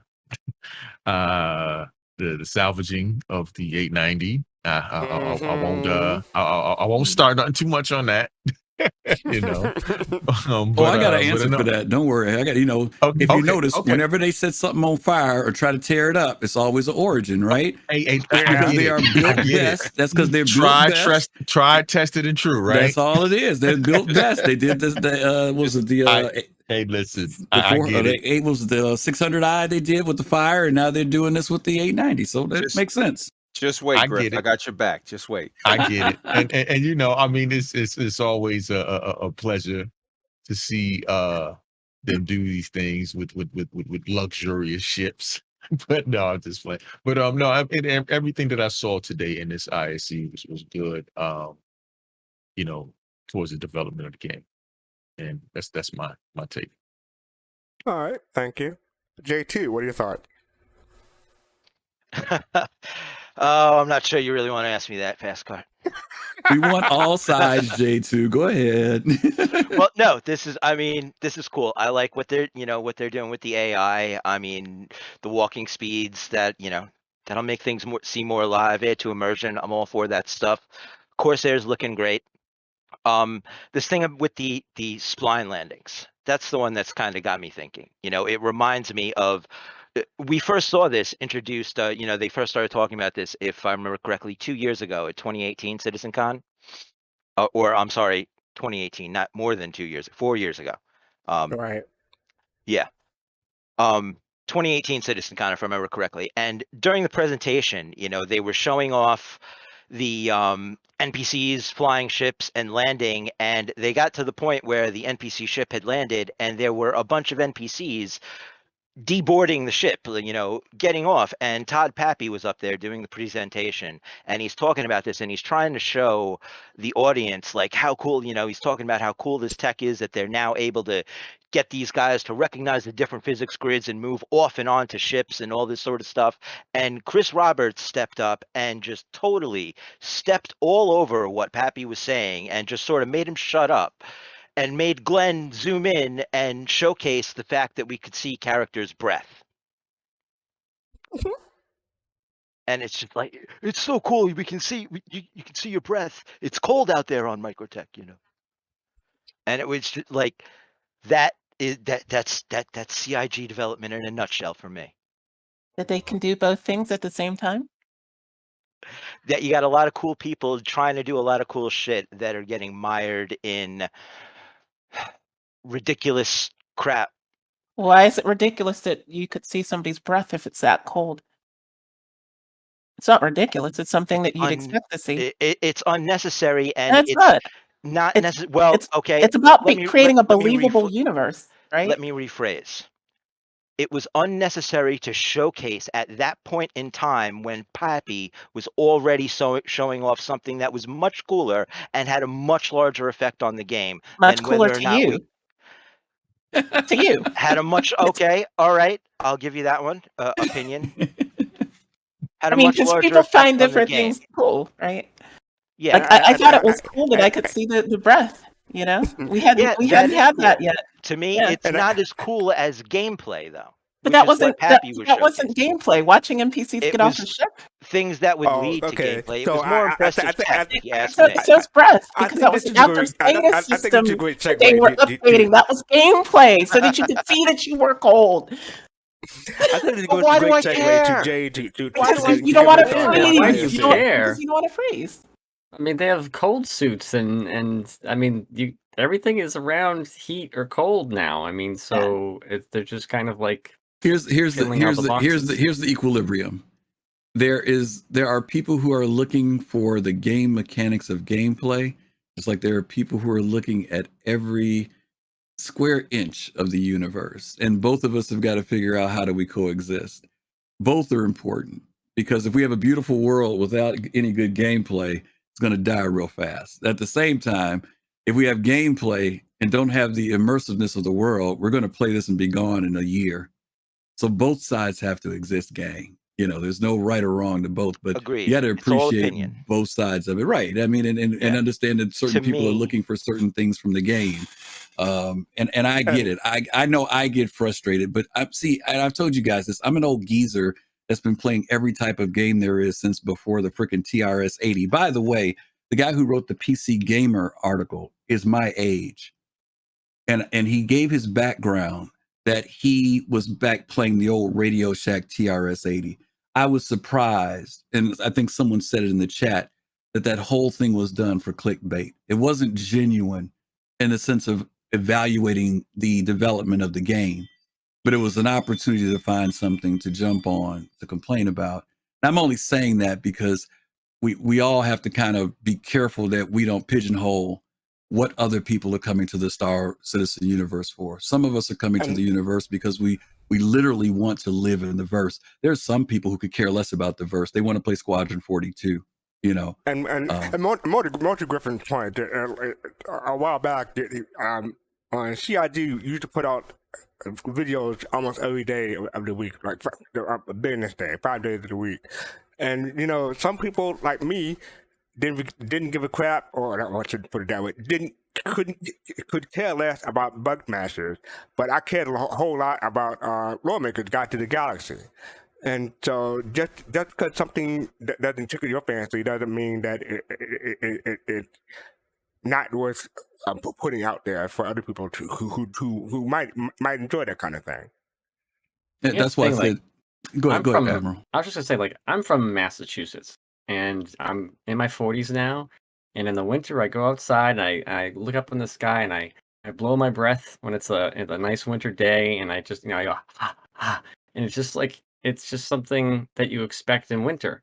So if I go to a snowy environment, I kind of expect that, you know, like I would if I was 10 years old, if I was outside in the winter. So I think by them putting things like that in the game, kind of like just it gives a fuller experience. I don't think J2's argument was that it wasn't important. I think his emphasis was the fact that Chris Roberts, when Todd was talking about something that was interesting to him, Chris seemed to go for what seemed to be, for lack of a better term, the immersion and the aesthetic side of it. When to J2, hearing about NPC and NPC activity was of greater import. Now, I will admit, Chris Roberts does get excited about all the little, you know, you can read the name of the manufacturer on the screw stuff. And there are a lot of people who honestly don't care about that stuff. And then there are some of us who literally do. I hate to say it. I'm one of those people that when I walk up to a ship, I hold the F button down and scroll the mouse wheel and look at the biggest slot in the screw, you know. That we have all these different people who come to this universe looking for something. And my point is, be aware of that. You know, some things may seem crazy. And true enough, let's be real.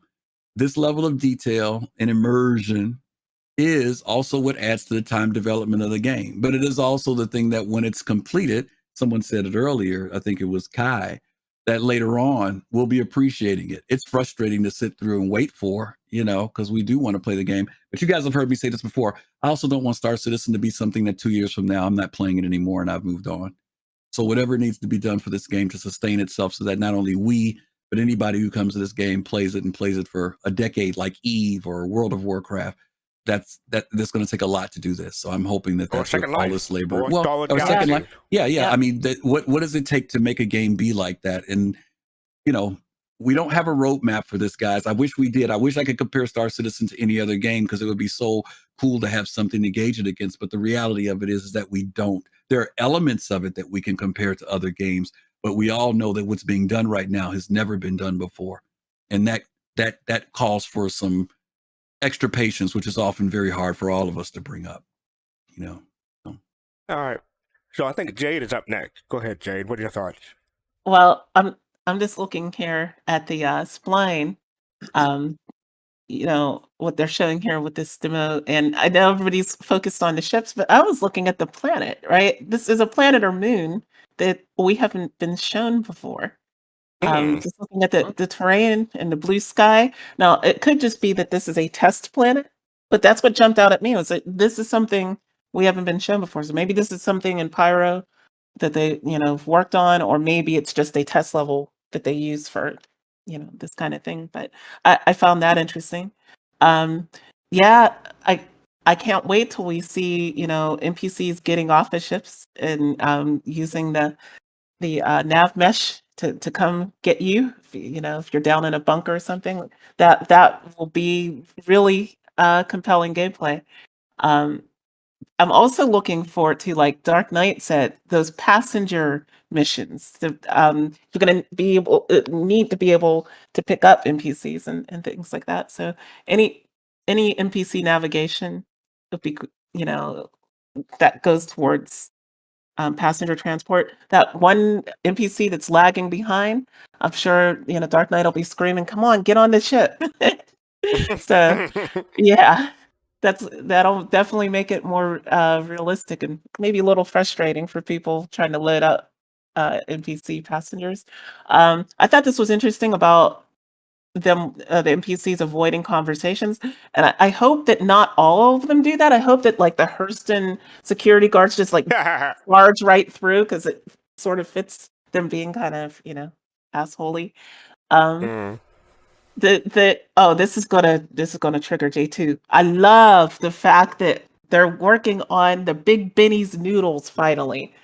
We've been hearing about Big Benny's noodles since how long, right? Civil War time. Yeah. I'm disappointed. I'm disappointed. That noodle was stuck to those chopsticks. Did you notice that? It was already stuck on there on the table. Work in progress. Work in progress. If it releases like that, I'll get mad. No. I don't think that was the noodles. It was a ball, and I think that's just literally like marking that as the contact point. Okay, that could be it. It could be like a replacement. It was a space wonton. No. It's just literally saying that is the point at the chopsticks where the art assets will attach. Yeah, that could be it. Okay. Yeah, and as far as the rest of like this was really packed full of information. The fashions for the Pioneer, what did they say? Not Pioneer, the like Frontiers. The Frontier wardrobe. It's cool seeing that that maybe, and I'm just hoping that maybe these will be like physical pockets.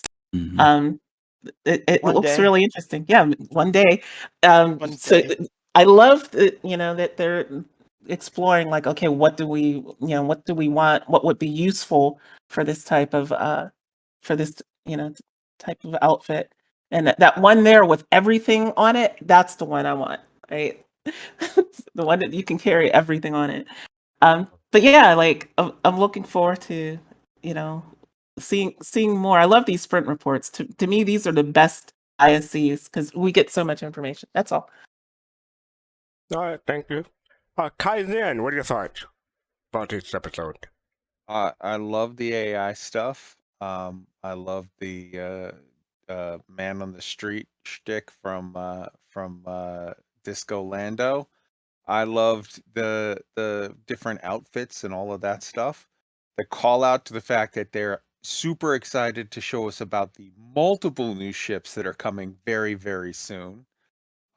With regard to the hull stripping, in particular, stripping the 890 jump, what I was super excited for was the fact that it was showing the Vulture going in. Now, obviously, hull stripping is the name for salvaging tier 0, but if you look, it made a very clear point of it showed that there was a bit on the outer body that was already accessible for the Vulture, and the rest of it was hidden under the armor. And as you were clearing away the armor with the lasers, you were getting a very clear view of the valuable materials that you could specifically figure out ways to access. If you look right there, it's showing it on the screen.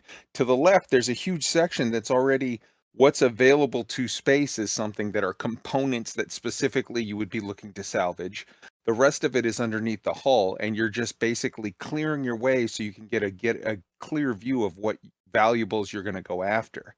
Now, I got to say, in my man Griff's defense, why would they be showing somebody salvaging an 890 jump? Is it because it's junk? No, it's because if you're going to salvage something, you're going to go after the most valuable materials you can find. And what's more valuable than parts of an 890 jump? I got you, Griff. I got your back. Appreciate that. Appreciate that. A melted plastic bottle. The vehicle, all of the vehicle stuff that they're showing off. Again, if you look at the vehicle stuff, I've played a decent amount of Star Citizen. I've spent hundreds and hundreds and hundreds of hours in Iraq driving around on planets.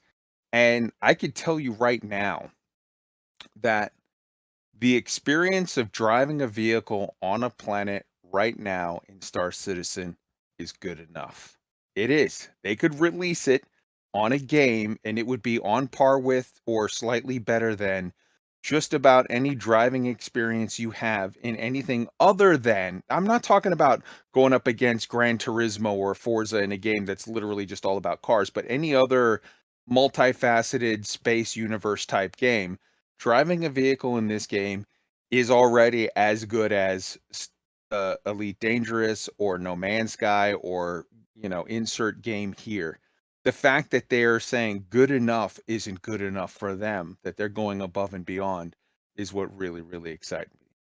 I got about 15 other points, but I'm going to shut up now so the show can end before tomorrow because I see y'all yawning. All right, Kai. Kalawadi, what are your thoughts about the show? I was really glad to see more progress with the AI, because I remember the first indication of NPC landing was, I think it was in 2016 when they released in the other roadmap version before this one. They had a card for NPC ship to ship and ship to surface landing or something, because we didn't have 3.0 at the time yet, I think, and it was really excited to see, but then it disappeared into the ether, and we saw hints of it at CitizenCon, etc., etc. But this just gives a testimony to that it just takes some time, and sometimes it's better for to just wait, because who knows if they released it for just the moons. Who knows how many iterations or reworks that they'd have to do, like other existing features that had to go through rework after rework, right? So they have a lot of more developments with the planets, a lot of more systems that they have to take into account.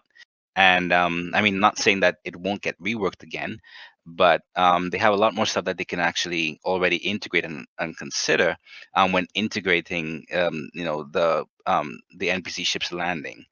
So it was really nice to see that they're at a point where they're confident enough to put this in, and whenever we get it, I'm sure it's going to be pretty cool. That's about it. All right, Pop and Faith, what are your thoughts about the show? What I'm going to say is state of the art. This is what Chris Roberts is building from, and state of the art, in my opinion, is every small detail, making sure as much as possible looks good. That's what it's all about, and I'm glad to be a part of it. I'm willing to wait for them to polish it and get it done. I mean, I've seen the video before. I guess it's maybe about a year or two about the vehicles. A gentleman, he does things where he looks at it, and I remember him saying, come on, CIG, this is not right that a vehicle can go up the hill and sit on the hill. But they've been working on it for quite some time. So, I'm all with you, CIG. Go on ahead, do your thing. Cool, thank you. So yeah, my thoughts are I like the AI avoiding part, the avoiding people when they're having a conversation, walking right through. I'm going to pretend like I'm a bad AI and just walk right through every conversation there is from now on. River Reed, 420 past, you should have did that a month ago, CID. Core stuff for Invictus. Yeah, people talk about that before. We were talking about the Invictus. And yeah, it looked like that'd be a thing, because it looked pretty ready to me. The ground vehicle physics, arcade versus physical movement. I'm a tie on this one. I thought it was good enough, because this is supposed to be a space sim game, not like a ground vehicle space game. I wasn't expecting something like Forza Horizon or something like that, or something like CSR, where it's going to be like a simulator versus arcade. But I'm all for it, because we're going to get more vehicles as the game goes on. So maybe we can get like an Origin in BMW type car or something like that, somewhere down the line. So who knows? Yeah, that's for you, Griffin.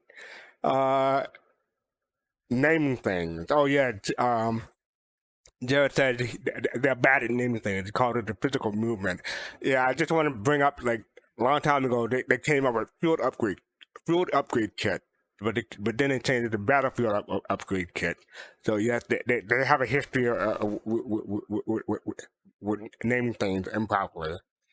And finally, well, not finally, two more things. They put the 890 jump with the vulture thing. I'm just saying, why isn't the 890 on block? At least put it on block before you melt it down. That's my complaint. And since the game is a scam, why are they building a new office? And where are the people in Port Jared in that unfinished building? That's my question. How about you? What are your thoughts, Griffin? Excuse me. I definitely was excited about seeing the AI ships. Some of us remember back in the day when ships used to fly in and out of Hurston and other places, so it did have a feeling of activity. So I'm looking forward to that. If you guys have been doing the bunker missions, for those of you who've done those, you know that reinforcements will show up from within the bunkers, and it has definitely added a new dynamic to doing those missions. So knowing that, you know, these ships could be landing outside is pretty exciting. I loved the underwater plant life. That brings life to the rivers, and of course, anything else that they do like that is going to be good to me. Drake Corsair looks great. It's not one of my ships, but I think those who love Drake will probably love that thing to have their own explorer, get away from the constellation and have their own ship that does exploration and can defend itself pretty well. The other thing that I noticed, and I don't know if any of you all can confirm this, I was playing the other day, and normally I wear medium armor, and I was walking around and I noticed that I couldn't walk very fast. I couldn't run, but I also was carrying a lot of items. And it seems like, and you guys help me, maybe I just didn't know it. It feels like they've incorporated weight into the game. Now I know that they had it with armor, like heavy armor, light armor, and medium armor, but can anybody confirm whether or not weight is now a factor in the game? When you're carrying things. Yeah, because I was loaded up with stuff and I could not get a jog on. I could just get that like joom, joom, joom, joom. I couldn't get my normal run on. And then I unloaded a bunch of stuff off of me and I was able to move very quickly. Yeah, obviously you just got to work out more. No. You know, I hadn't noticed it. I had noticed in 3.17 that I feel like my character is moving slowly. in general. Mm-hmm. Yeah. I hadn't connected it to the encumbrance thing. I know they had mentioned something about player encumbrance in the monthly report, or was it?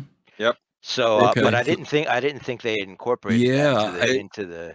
They had said that over the next couple patches they were implementing that more and more. Well, it's there. Yeah, it's there. It's there. Well, I mean, they've already started, but it's going to be even more physicalized. And I think what we need to get is some gamer sort of notification that lets us know, like, hey, you're at this encumbrance level. It's well. Let me tell you how I knew too, Kai.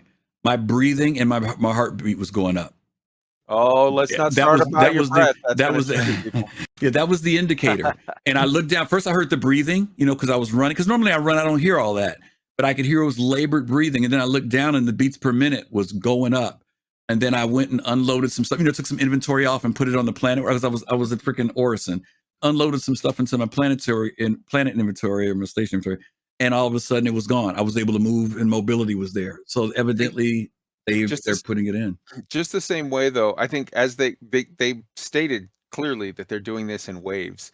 I think just the same way as we have an indicator to show excessive temperature, I think we need to get an indicator to show like excessive encumbrance exertion. Like let you know if you're getting there. Because it could also be like, hey, I'm carrying a box that holds these 10 items and I'm on this planet that has the gravity. Mm-hmm, and now I'm carrying the exact same box on a planet that has 4 Gs and now it's a much more difficult task. Yeah.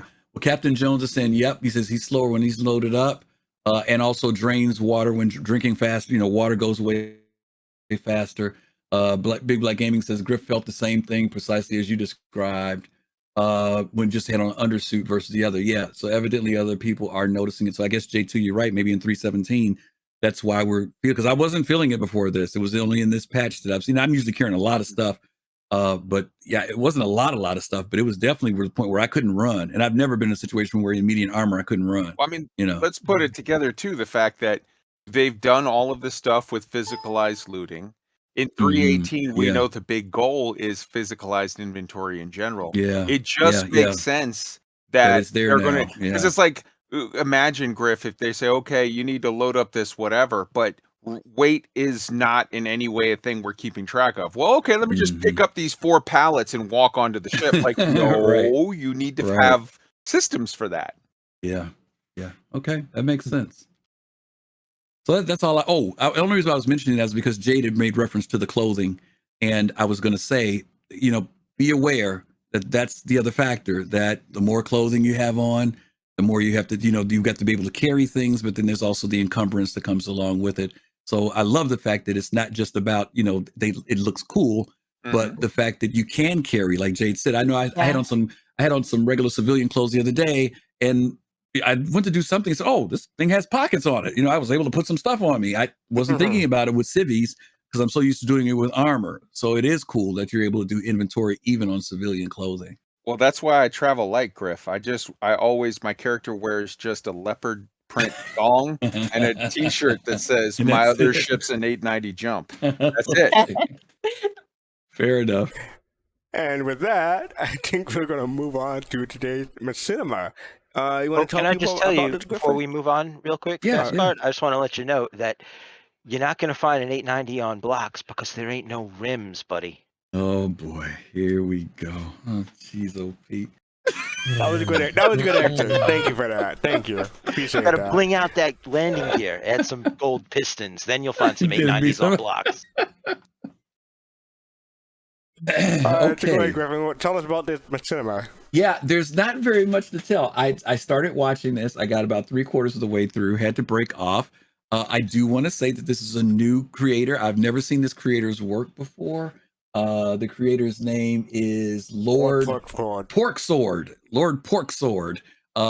But this is their first episode, so I thought it was enjoyable. It has some good humor. I know we've seen some pretty high-end stuff, but we also say that we want to give opportunity for people who are just getting started in doing machinima. They may have done more machinima than this, but it's good. I enjoyed it. For what it is, it seems to be like something I think you guys will enjoy.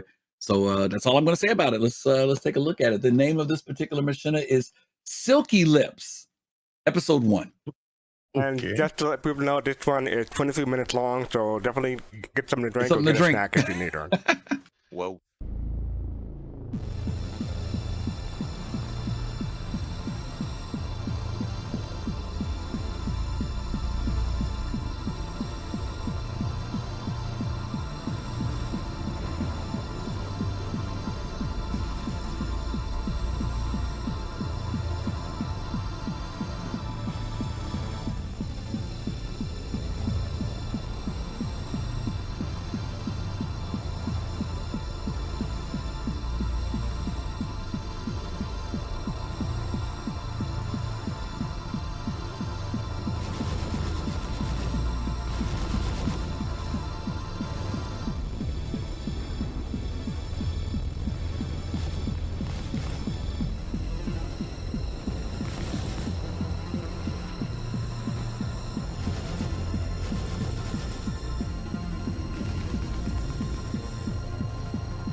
Hey, Papa Prospector, how are you, mate?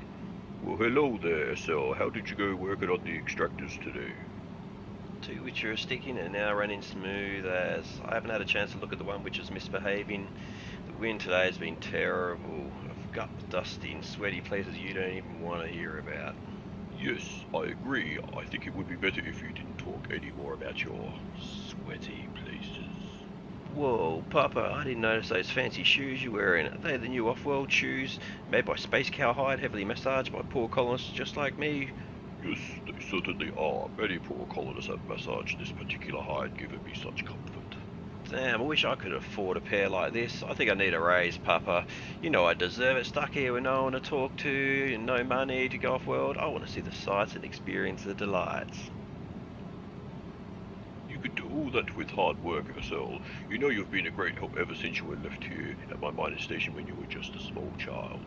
Yeah, but Papa, I'm lonely. I've never left this moon. I want to meet some new people, see those big cities you talked about. Maybe use my mechanic skills to fix some cool ships or some badass crew.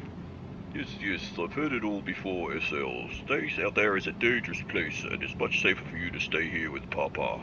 Why are you doing that, SL? That's very, very rude. Well, can't you at least let me borrow your sex robot once in a while? Most certainly not, SL. She's my pride and joy, and I wouldn't want you to dirty her with your sweaty places. I thought I was your pride and joy. Oh, did I say that? You must have caught me on a night drinking again when you heard it. Well, if that's off the cards, then let me borrow Betsy for some midnight mining. I've had some more practice with the hand tool, and it's time for me to handle one of the big boys. So, Big Betsy. Sure about that. She's been acting up a bit recently, getting a bit long in the tooth. You wouldn't want to break down there during the middle of the night. It's all good, mate. I'll take real good care of her for you. What's in it for me, SL? Borrowing my mining rig doesn't come free. How about I give you 20% of what I make off my run? Make it 60 and she's yours. It's a deal, Papa.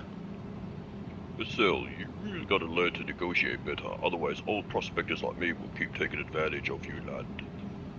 Yeah, I'll work on that. Now, I'll let you borrow her, but promise me you will not be going anywhere near Old Joe's property. He's been getting a little bit crazy recently. Almost killed a guy the other day. Nah, I'm heading up north. I thought I saw a patch of haydnite out there a couple of days back. Why are you mining at night then, eh? I thought it'd be a good time as, you know, you won't be using the rock yourself. Well, I don't believe a word you're saying, but as long as you stick north, she's all yours. Awesome, Papa. Can I grab her now? I'll get suited up. Meet me over at the storage yard in 15 minutes. Cool. I guess I'll see you in about 15 minutes, mate.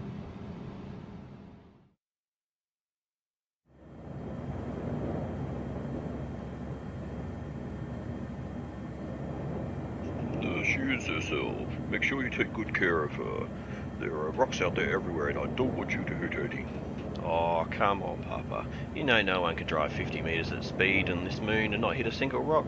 Look, I'll be real careful with her. I'll treat her like a real princess. I'll even keep my crater jumps to under 30 meters in length. I don't trust you, SL, but keep in mind that if you scratch her, I'll scratch your ass. And make sure you stay away from Old Joe's place. I still don't trust you to do the right thing. I'm not really too sure how I should take that comment, Papa, but I'll be a total gentleman. Okay then. Remember to stick north. I don't want any trouble from Old Joe. You must stay away from his area. Sure thing, Papa. Can you unlock her for me now? She's all yours now, SL.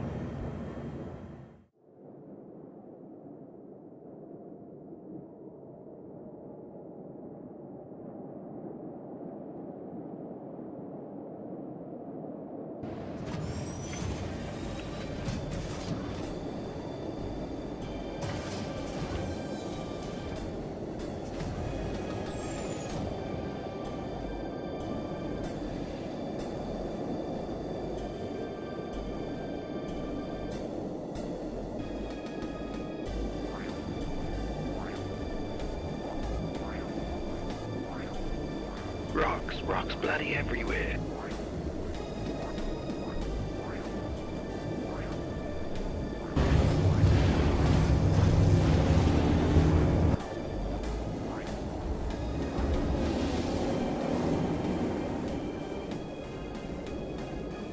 spy with my little eye, something beginning with rock.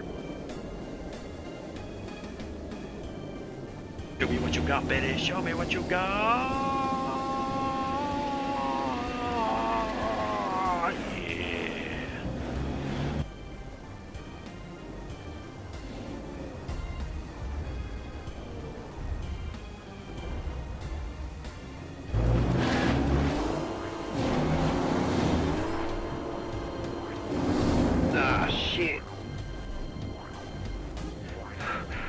Holy bounty balls, I almost died that time. I've got to get out of this dust storm. Looks like I might have to head south after all.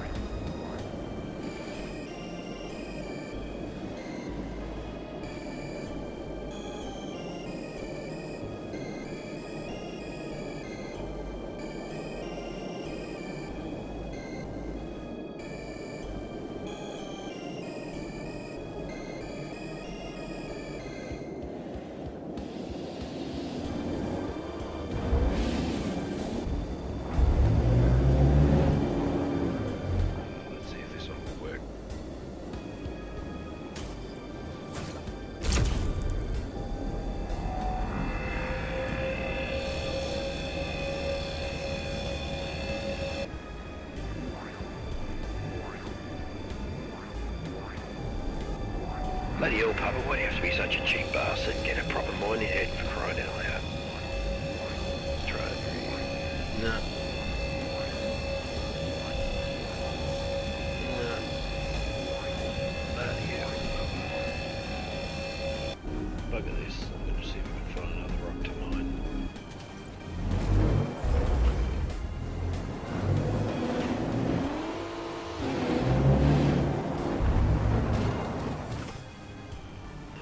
That?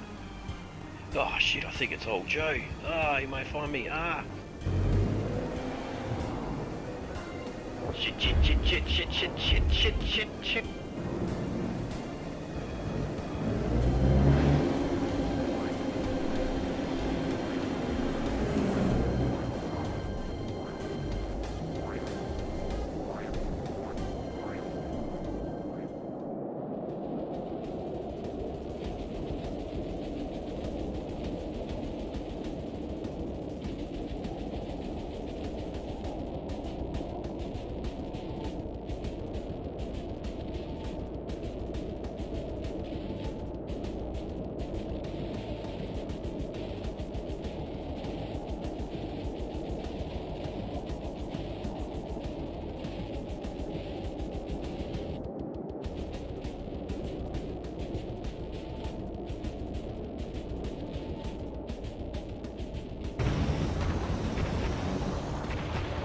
Shoot across his nose, not up it.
Somewhere to hide. Where can I go?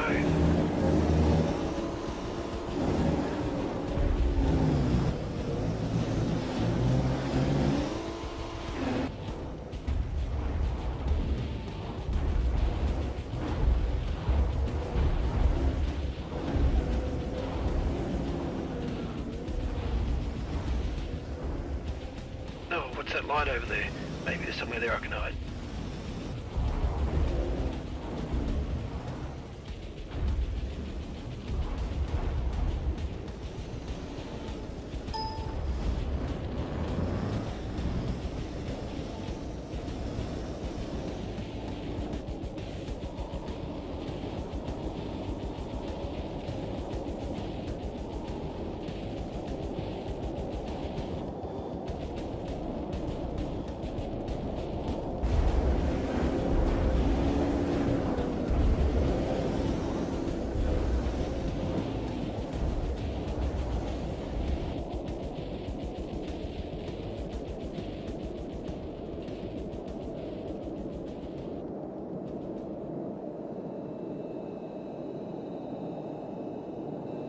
Remember to always wear your seatbelts, kids!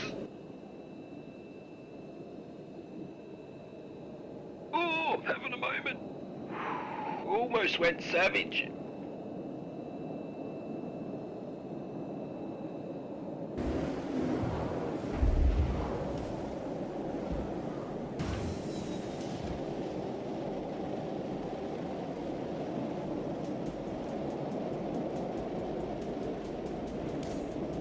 Shit, I need somewhere to hide.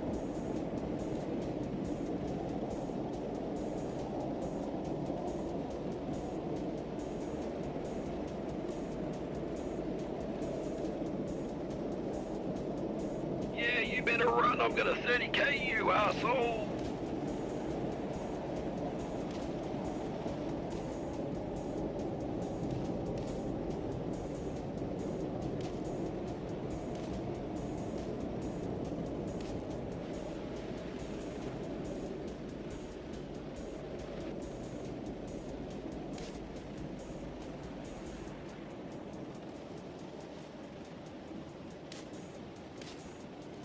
Adios, amigo.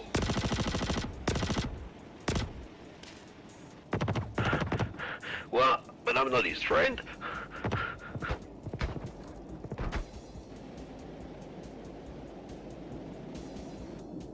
I've got the higher ground. You can't beat me.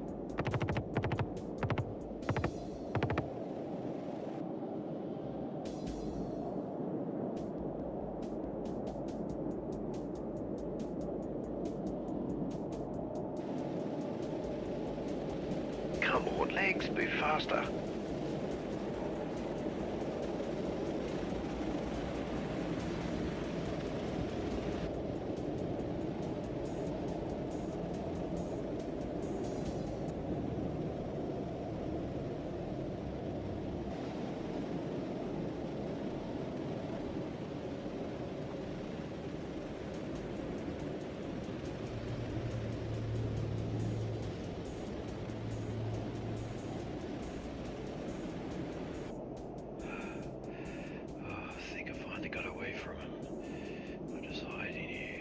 Hey, where are you? I'm just a guy trying not to die. Who are those people who are chasing you? That's old Joe who's chasing me. I think he wants to kill me. What, did you get caught sleeping with his daughter or something? No, I swear I didn't. Now, who are you? I was on the ship when it crashed, got knocked unconscious. Wake up when your rock arrived. How the hell did you survive this crash? You must be the luckiest bastard alive. Yes, I am the luckiest bastard alive. Now, if you help me out, we might actually get out of this alive. Now, turn off that bloody light before they spot us. Shit, one of them's coming into the wreck. I'll use this grenade to try and knock him out. You sure that's safe? I've heard lots of stories about grenades, and it ain't pretty. Just shut up and quickly get past me so I can chuck this grenade. I'll meet you in the wreckage up top.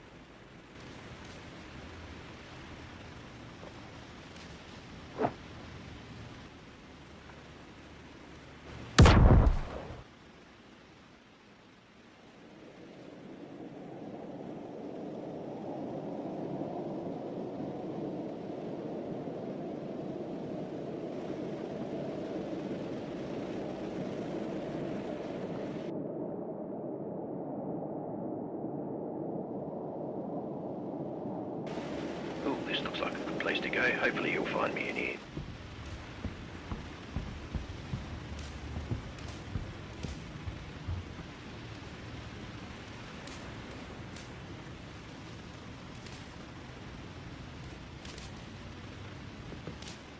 Oh, I hope he denied somewhere stupid. Oh, this looks like a good spot to wait for whoever that man is.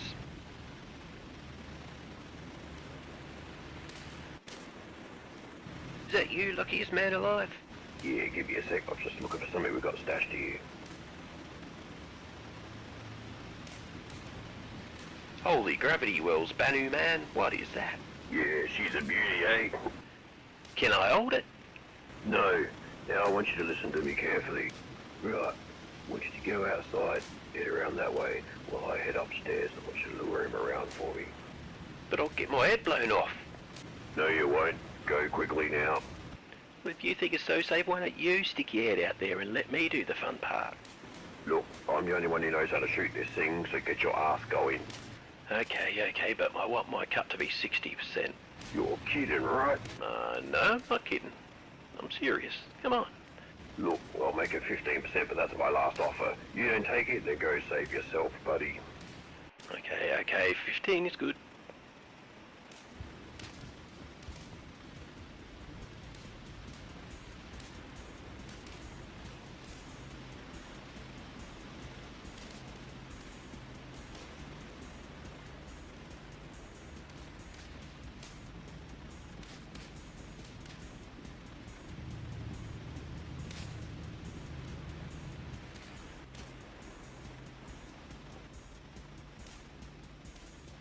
Looks like I'll be shooting 2 ducks at this carnival. Yeah, so over here. Huh? What? Hey, you!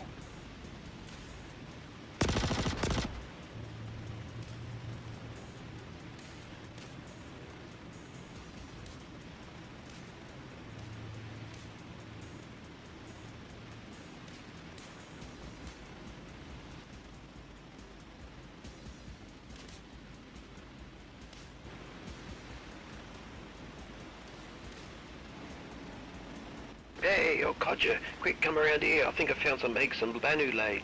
What? The Banu don't lay eggs?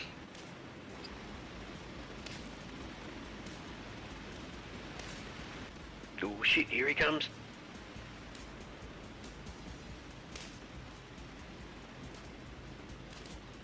That's it, keep walking. Yes, yes.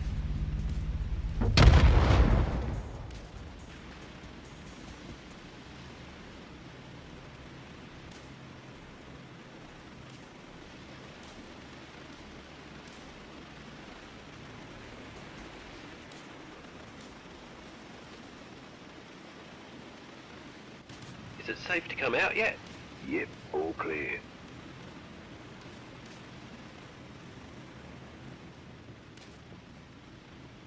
Well, I'm never doing anything stupid like that ever again. Hey, come on, I had you covered the entire time. Yeah, not too sure I believe that. Next time I'll shoot the cannon and you get your head blown off. Yeah, whatever. So the rock got wrecked in the explosion, so she's out. Let's try the cyclone Joe left for us. It's over this way, I reckon. Now follow me. Sounds like a plan. Can I drive? Okay, if it'll shut you up, you can drive.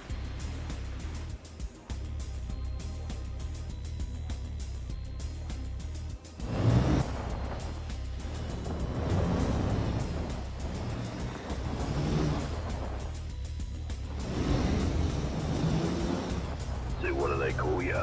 They call me SL. Oh, you did pretty good for your first adventure today, SL. Don't you forget about my money. Yeah, I'll give it to you in a day or two. I'm just gonna sort some stuff out first. Yeah, I'm just gonna close my eyes and have a quick power nap while you hit every rock on this bloody moon.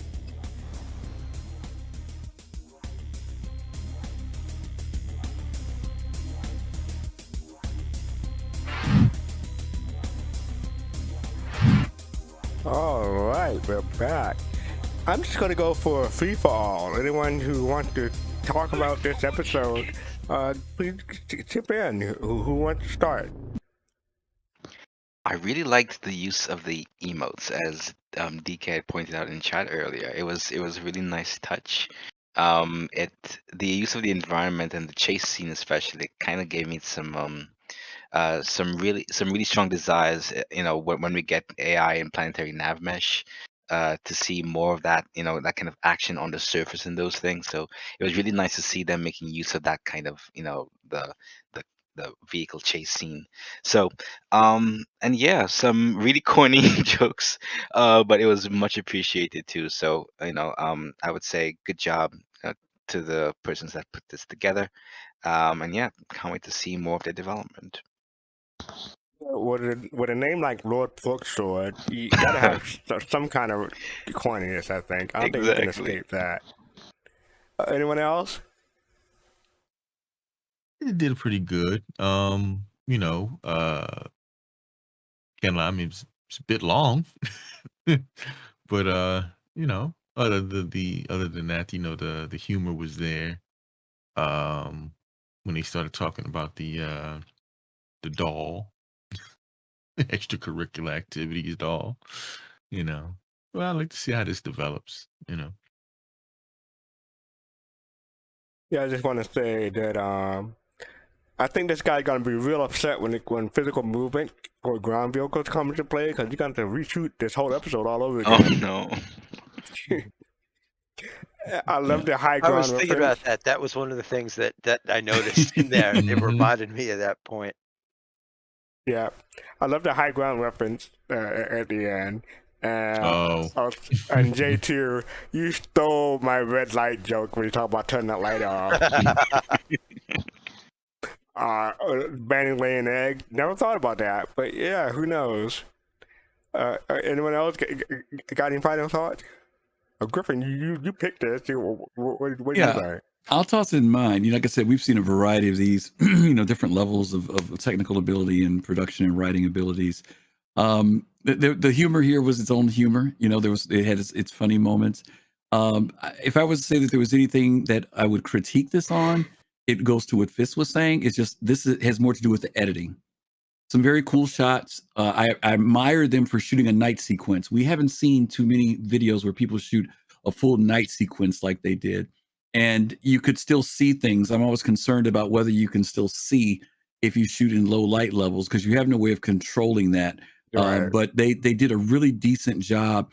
The chase scene of the Rock versus the Tumbrel, where the Tumbrel had the larger headlights, and but there was enough light on the Rock that you could see the chase sequence. But I think that if there's an area of critiquing, it would be the editor. And I'm not saying that in a bad way. I'm saying that if they're not using the editor, they need to get someone who knows how to edit, because I got the feeling that sometimes when you're creating any type of video or film, there's a point where you have to know when to cut things off. And the chase scene went on too long.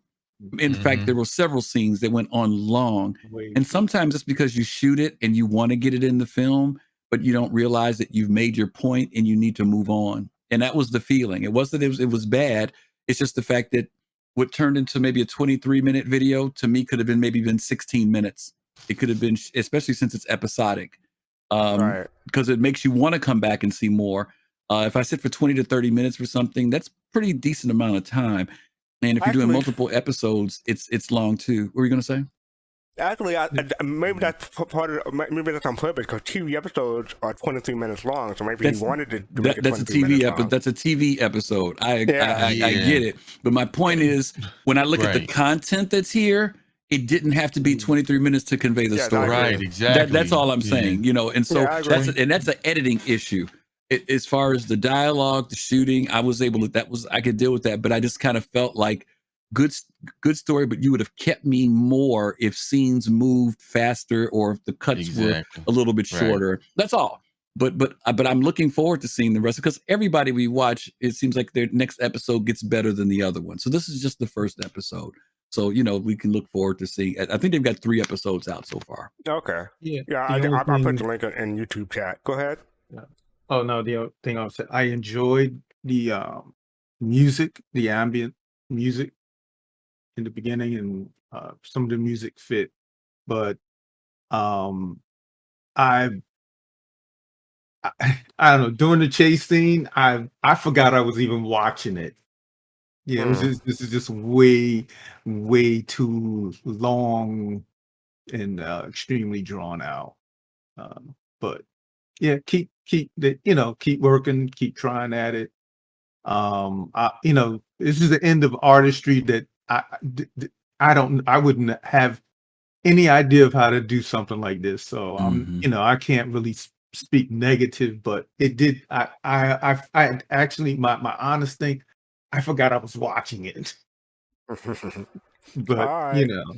Yeah, I mean, it's kind of harking back, or maybe I'm giving it a bit much credit, but it kind of harking back to maybe like a movie like 2001 or Star Trek: The Motion Picture, where you had those long scenes that Nope, those suckers were long too. And and mind you, 2001's length in Star Trek the movie, and you can't even put them in the same category.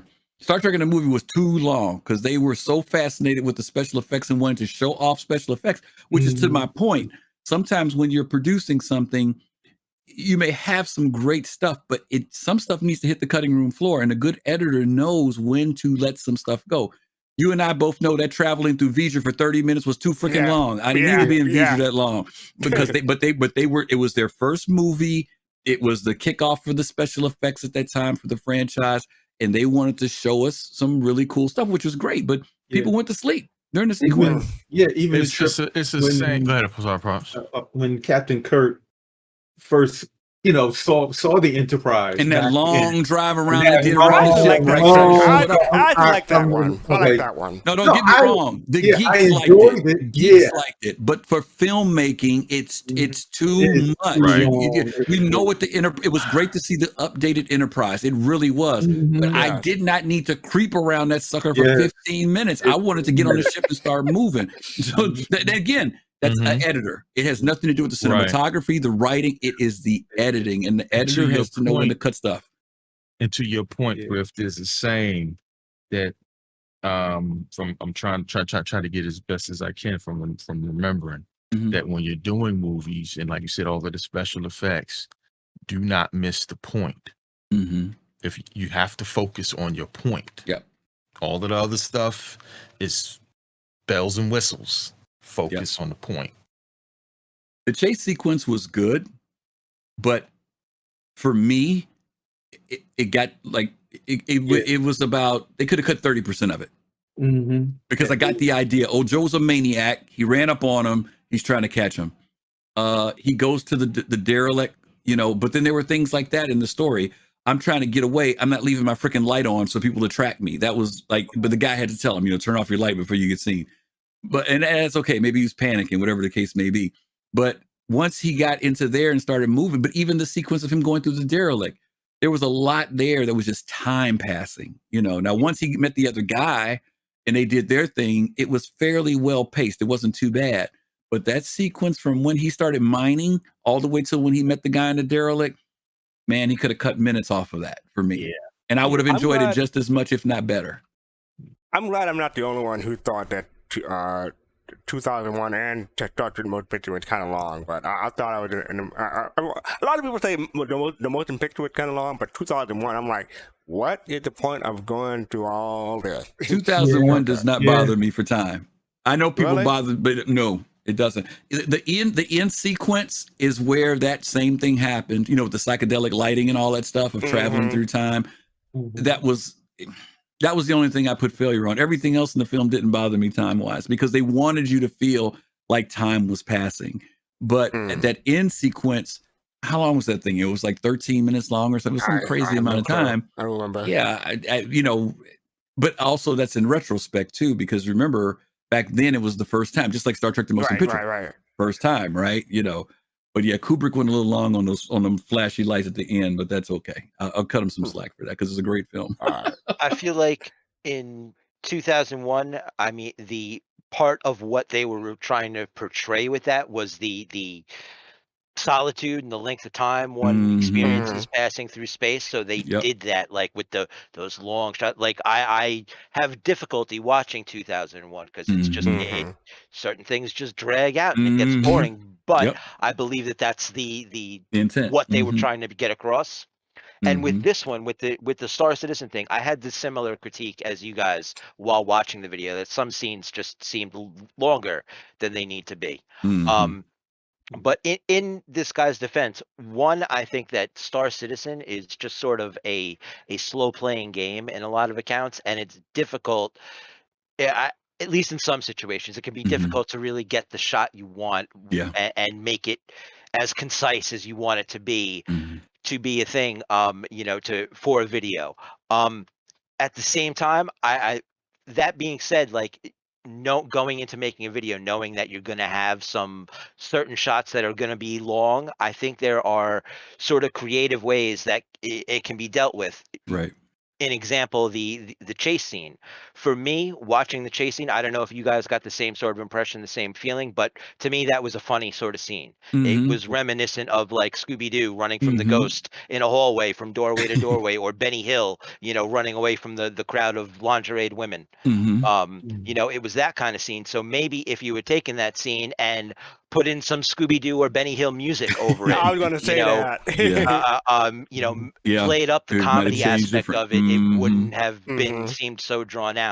So, like, again, I have the same critique. I think it's at least in part due to Star Citizen. I think Star Citizen is just a difficult game to film and edit in that way. But I think we're already seeing it as we watch these machinimas each week. We're seeing the evolution of what can be done with Star Citizen and the creativity of these content creators. And I think in time, we'll start seeing more of that stuff. Yep.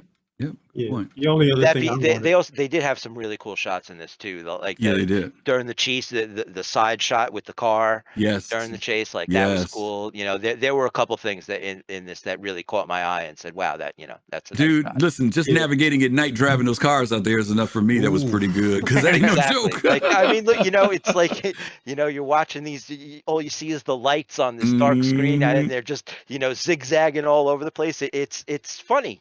That needs a comedic soundtrack behind it. Now, correct me if I'm wrong. In the tumbrel, isn't there a guy in the back? So how can it be just this one person getting out the That's what I kept thinking. I said, I know because I'm sitting here like when he got out, he got out by himself. It was only one person unless his dude got jacked up when he hit that rock. Maybe that's why he said keep your seatbelt on. I think. Did you see they showed the corpse laying there next to the rock? Oh, that was his cop. That's what it was. Yeah. Thank you, J2. Okay. That's what it was. Gotcha. Okay. Yeah, if you see, that was one of the scenes that I thought was dragged out. They centered on that corpse and hovered over it for a solid minute before the camera turned and the guy got out and was like, evidently they didn't spend enough time on it because they forgot about it. No, I thought that the corpse was there because of the crash. It didn't equate to me that was the guy who flew out of the vehicle that was in the back. It didn't until J2 said it. I didn't think about it that way. I just wanted to add on the thing that one of the things that people like that should do is take this to someone and let them see it.